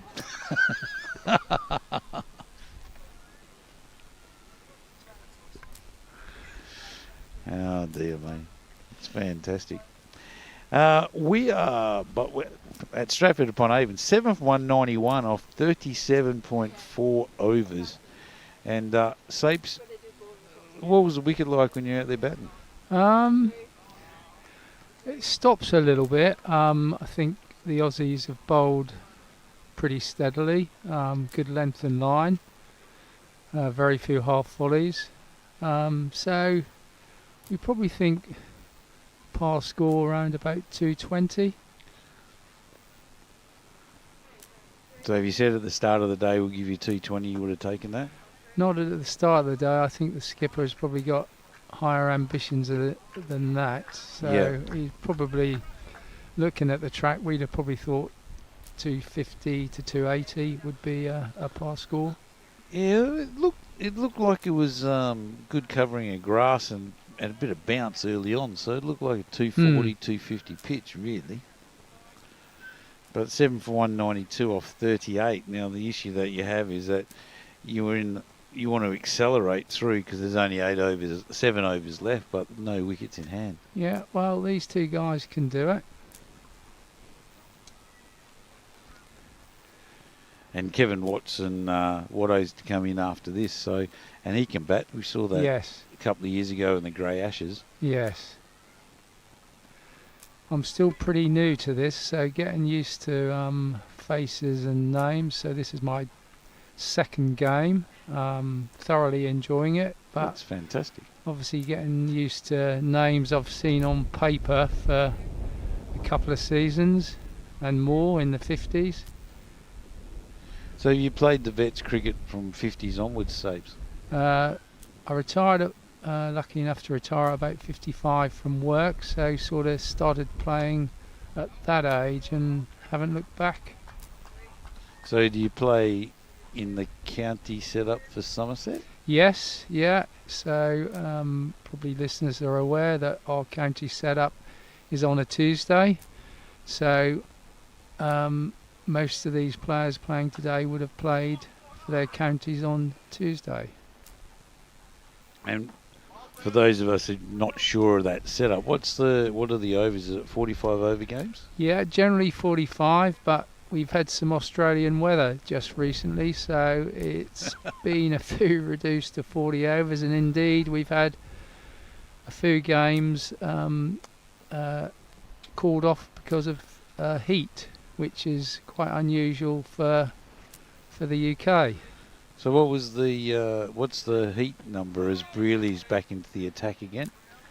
What's the heat number? I think it's 33 degrees from the Jeepers. Met Office, which is probably barely warm for you guys. Yeah. In our summer, if we had that heat policy, we'd never get a game. Yeah.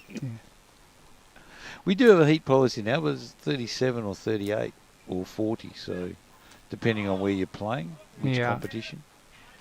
So everybody has a heat policy, but yeah, 33 is a bit low for us. Your guys, is this the opening bowler back on? Yeah, so this is Rob Brearley. He's got the figures 1 for 28 off 5.4 overs, and it's 7 for 194 with Woodall 12 not out and Caunt on 9 not out. Nice shot. He got a couple to go through early doors with the new rocket. Sort of, there was a good carry there.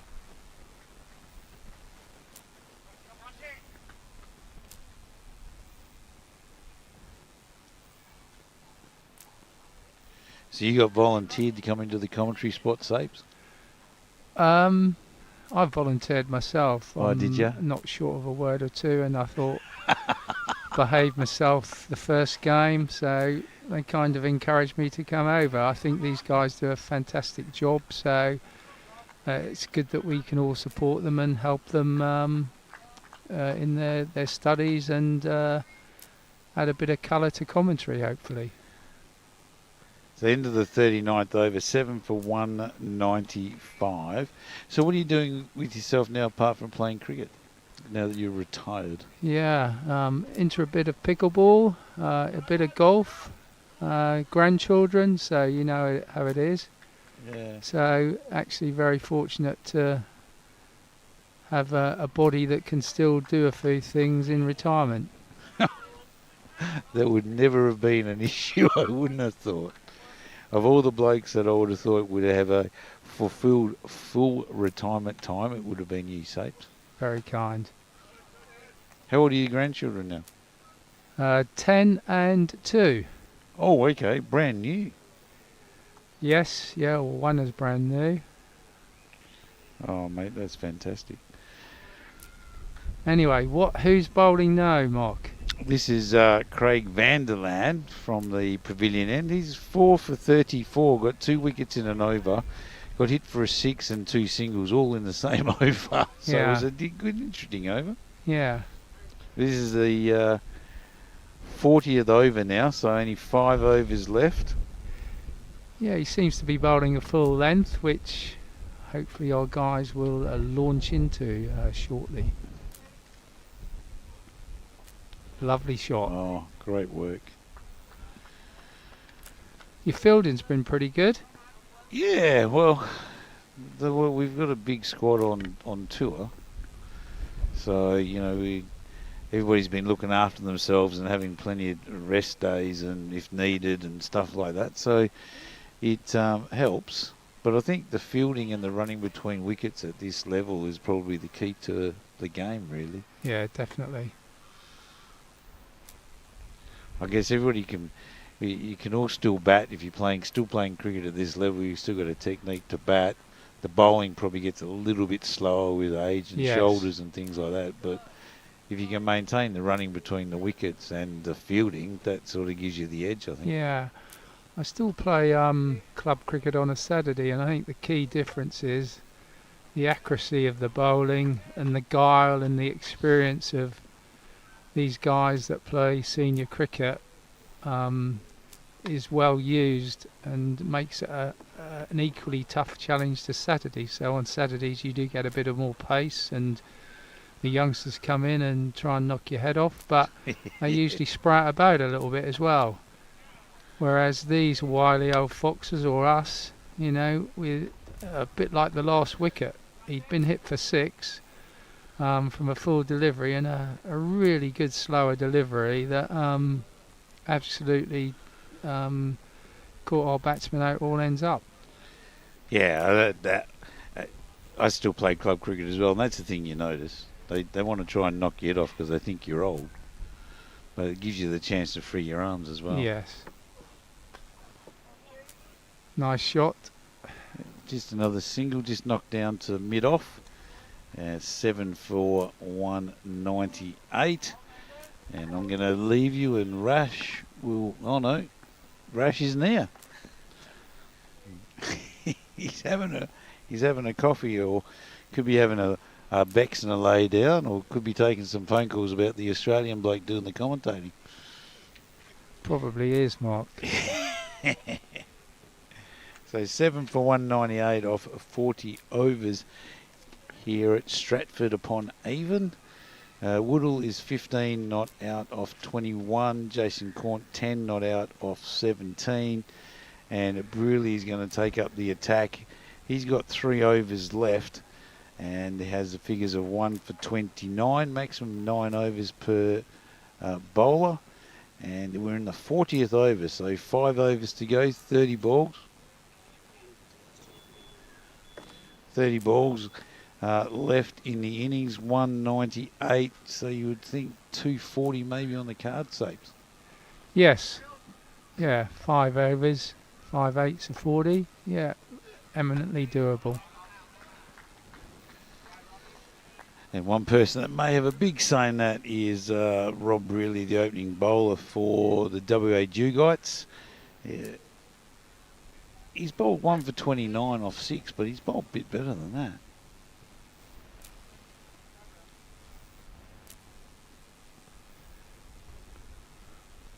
Woodall's on 15 off 22 balls. Waits for this next one. Tries to push it through mid-wicket. Doesn't get it through.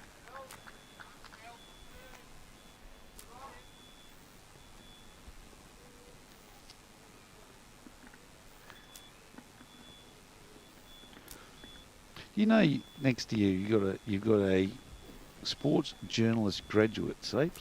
Oh, that's great. Young Ben. Thank you very much. It's a pleasure to be out here with you boys.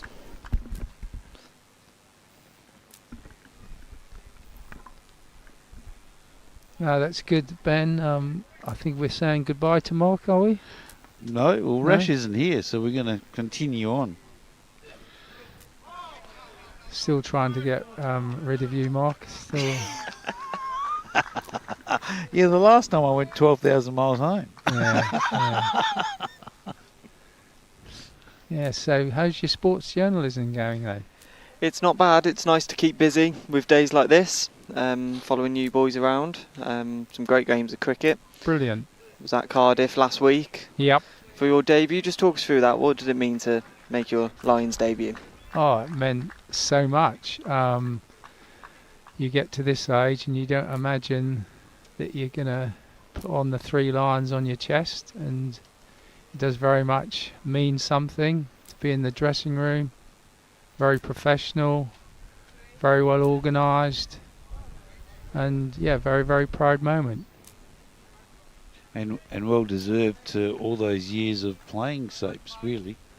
Yeah, well, I think there's lots of people that deserve the opportunity, so it has to be performance related, and I'd had a reasonable season with my county, so got the chance in a trial match at Ticknell, which then led to me making my debut in Cardiff last week. Mate, that's fantastic. It is a bit of a chuffy moment, isn't it, when you finally get picked in a rep team? It is, and I think the growth of seniors cricket has been massive. When I first started at the age of 55, there were only 2 over 50 sides in Somerset. Now we have 4 over 50s, 4 over 60s, women's over 40s, and 2 over 70 sides. And I do believe that they're starting to develop over 65 cricket, which is not dissimilar to Australia. Yeah, so with the 4 teams in Somerset of the 60s, do you play against each other, or do you have a competition, or is it just basically the county stuff? It's all county stuff, sort of mirrors the county championship, but just for the pleasure of still being able to play cricket in the age groups. So those other 4 teams, do you have divisions in the county? Yeah, they're all in the second 11, third 11 and fourth 11, and you get players still as keen and playing for the love of the game as when they first started back in their youth, like us. Yeah, it's just amazing that you have the common interest. That's a great shot. Fantastic. Straight down the ground, 4 runs. Don't even bother walking. Just walk down and tap the pitch on that one. Vanderland's in his last over, and now has the figures of 4 for 39 off 8.2 overs. And the 200 comes up for England. 200. And Ben, you might have the stats on that. Yeah, 204 with 7 wickets gone then. That's another big hit from Jason Gaunt. 1 bounce into the side screen. So the intentions are clear from Jason Gaunt. He's going to open up the shoulders and hit straight through the line of the ball. And he's a big man, so whatever he hits, he's going to destroy. So how many years have you been doing this, Ben? So this is my 3rd year. 3rd year? Yeah, so I did 1 game 2 years ago now then, and then did 2 games last year. Yeah. I did Loughborough and I was here. Yeah. And then this is my 4th game of this tour with you guys. You know, it's a pleasure to see as well how much this Lions team has developed over the last 3 years. Yes. The professionalism within the side is incredible. I think a lot of players at our age appreciate the discipline, the structure, because we've all probably played cricket at a reasonable level, and you generally appreciate the organisation and the effort that goes into organising something like this, and the people that do the hard work. Looks like we just got a little bit of an injury concern here. The finger for Darren Gray, or Earl as we call him. Looks like he's in a bit of pain.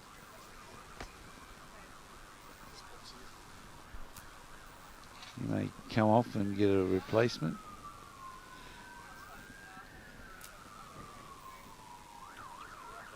Yeah, it looks like he's got hit on the wrist.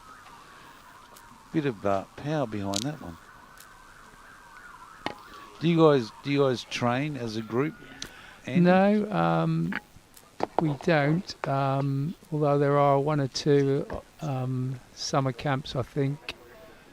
But generally, I think we train with our counties and our club sides, and come together for match days.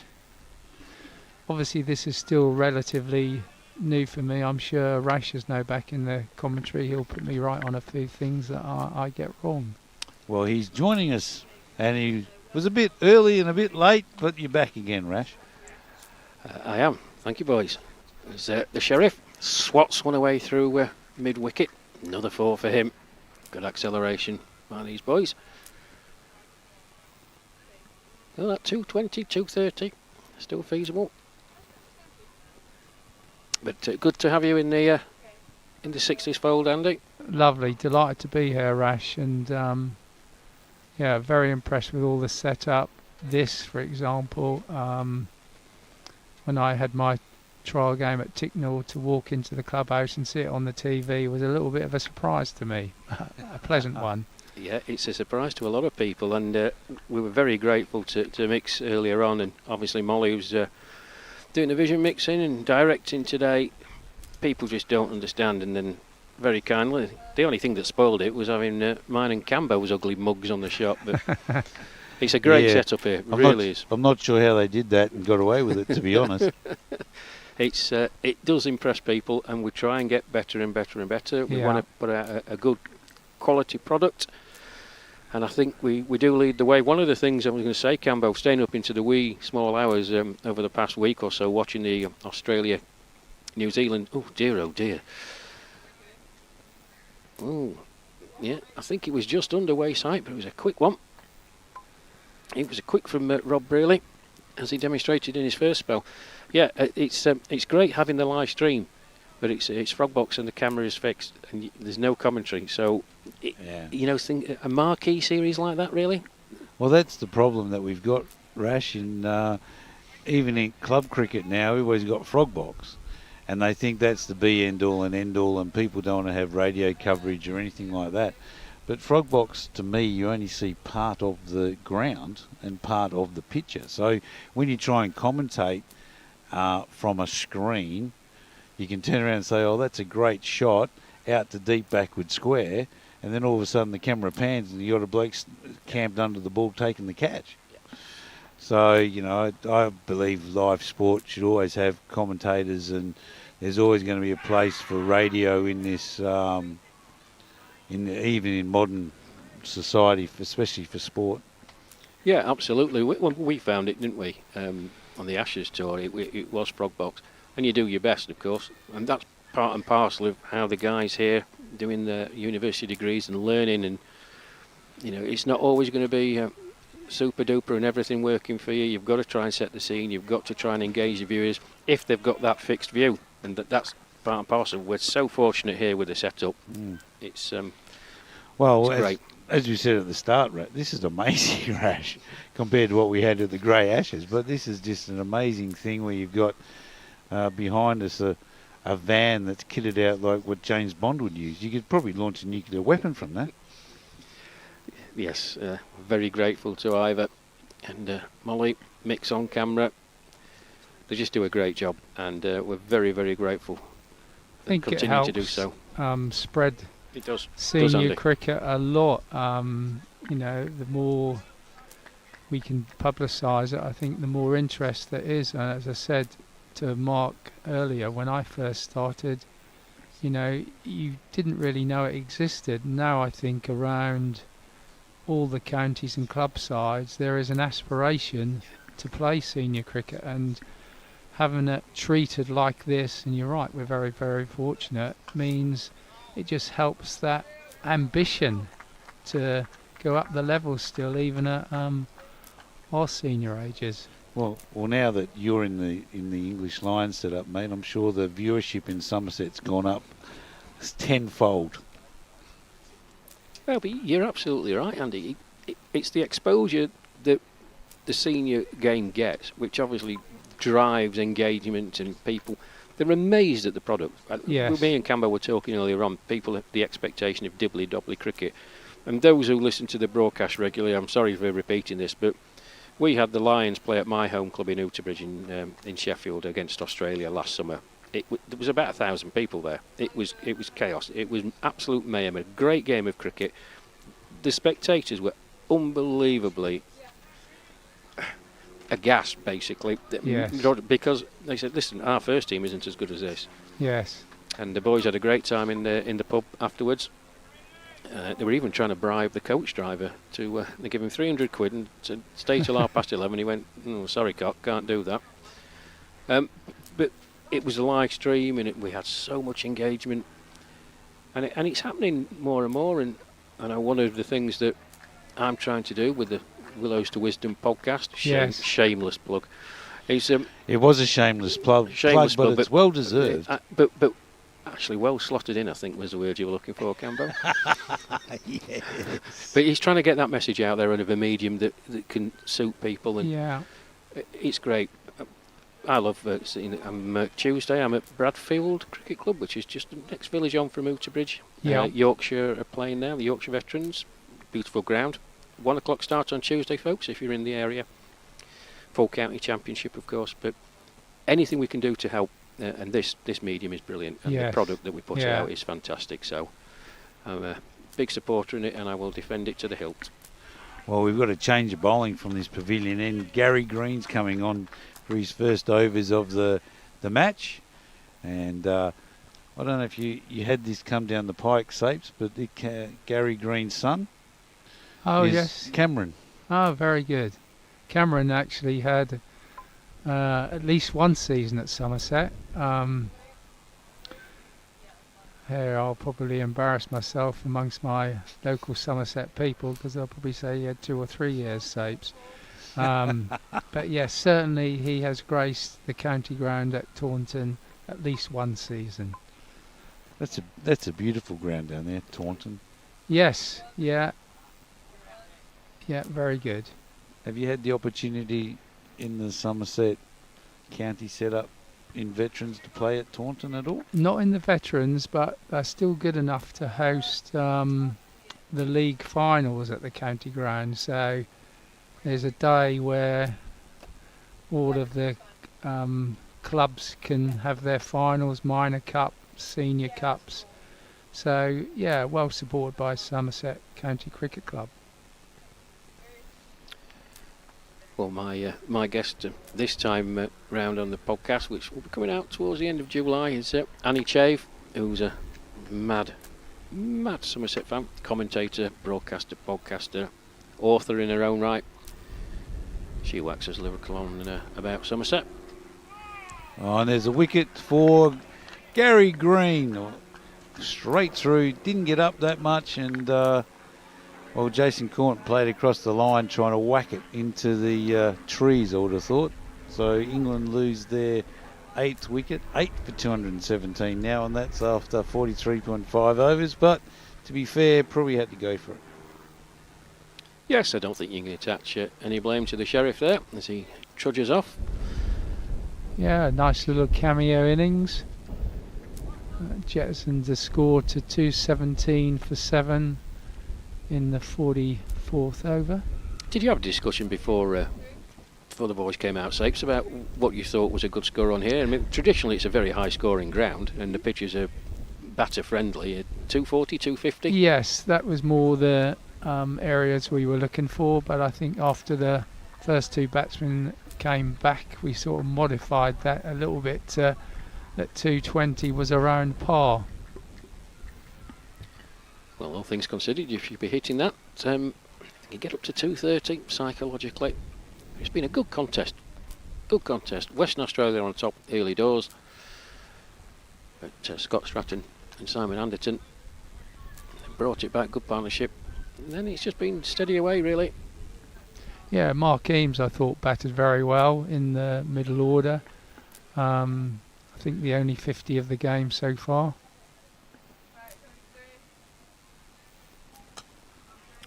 So, Kevin Watson faces up the final delivery of that Gary Green over. First over from Gary. Wicket from it. 217 for 8. Final over then.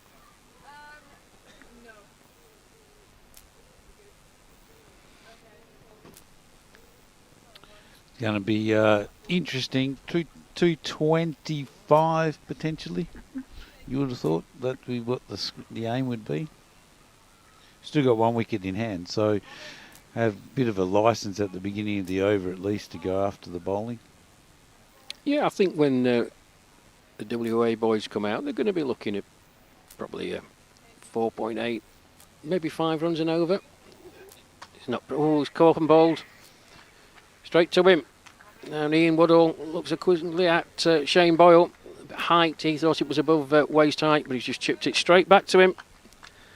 So, another wicket. And it's Woodall out for 17. Caught and bowled. Very impressive, Rob Brearley.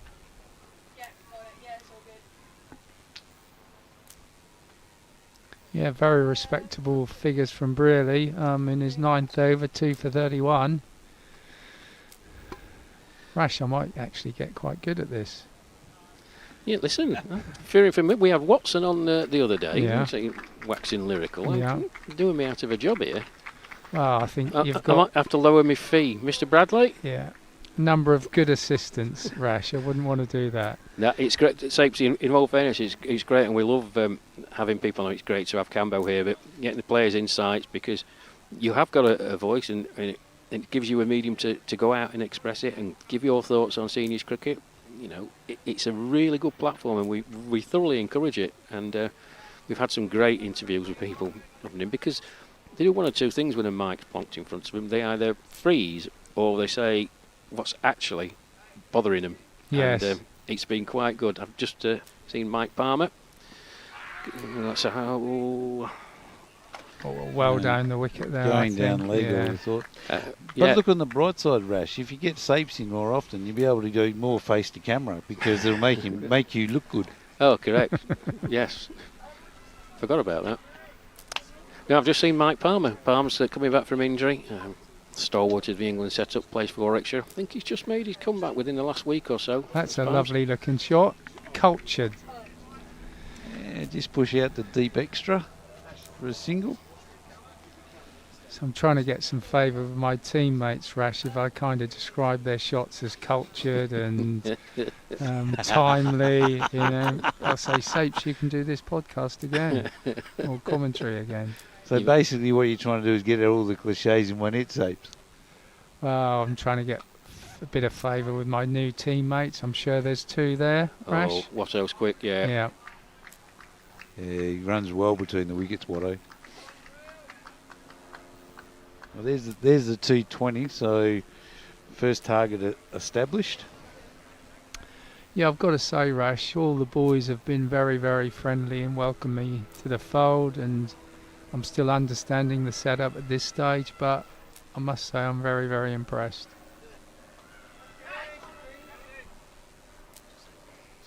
Skyer by Watson. There you go on the replay, folks, and you can see Watto looking for it. Goes straight up in the air. No mistake by Graham Pound. It's a very nicely well judged catch. England lose another wicket. 220 for 9. 220 all out, boys and girls.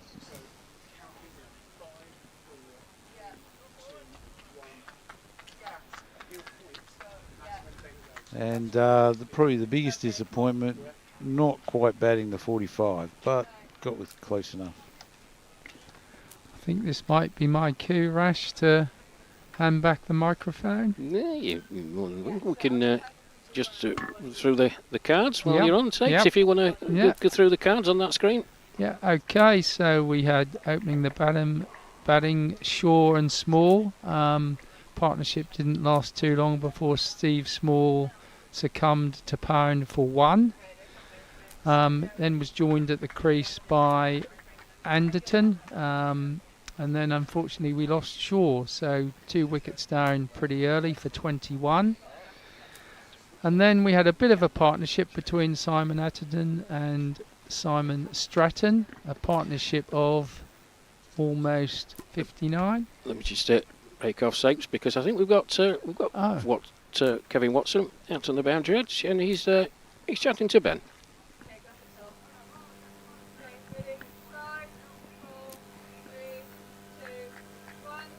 So I'm joined by Kevin Watson now. Kevin, 221 in the end. What do you make of that?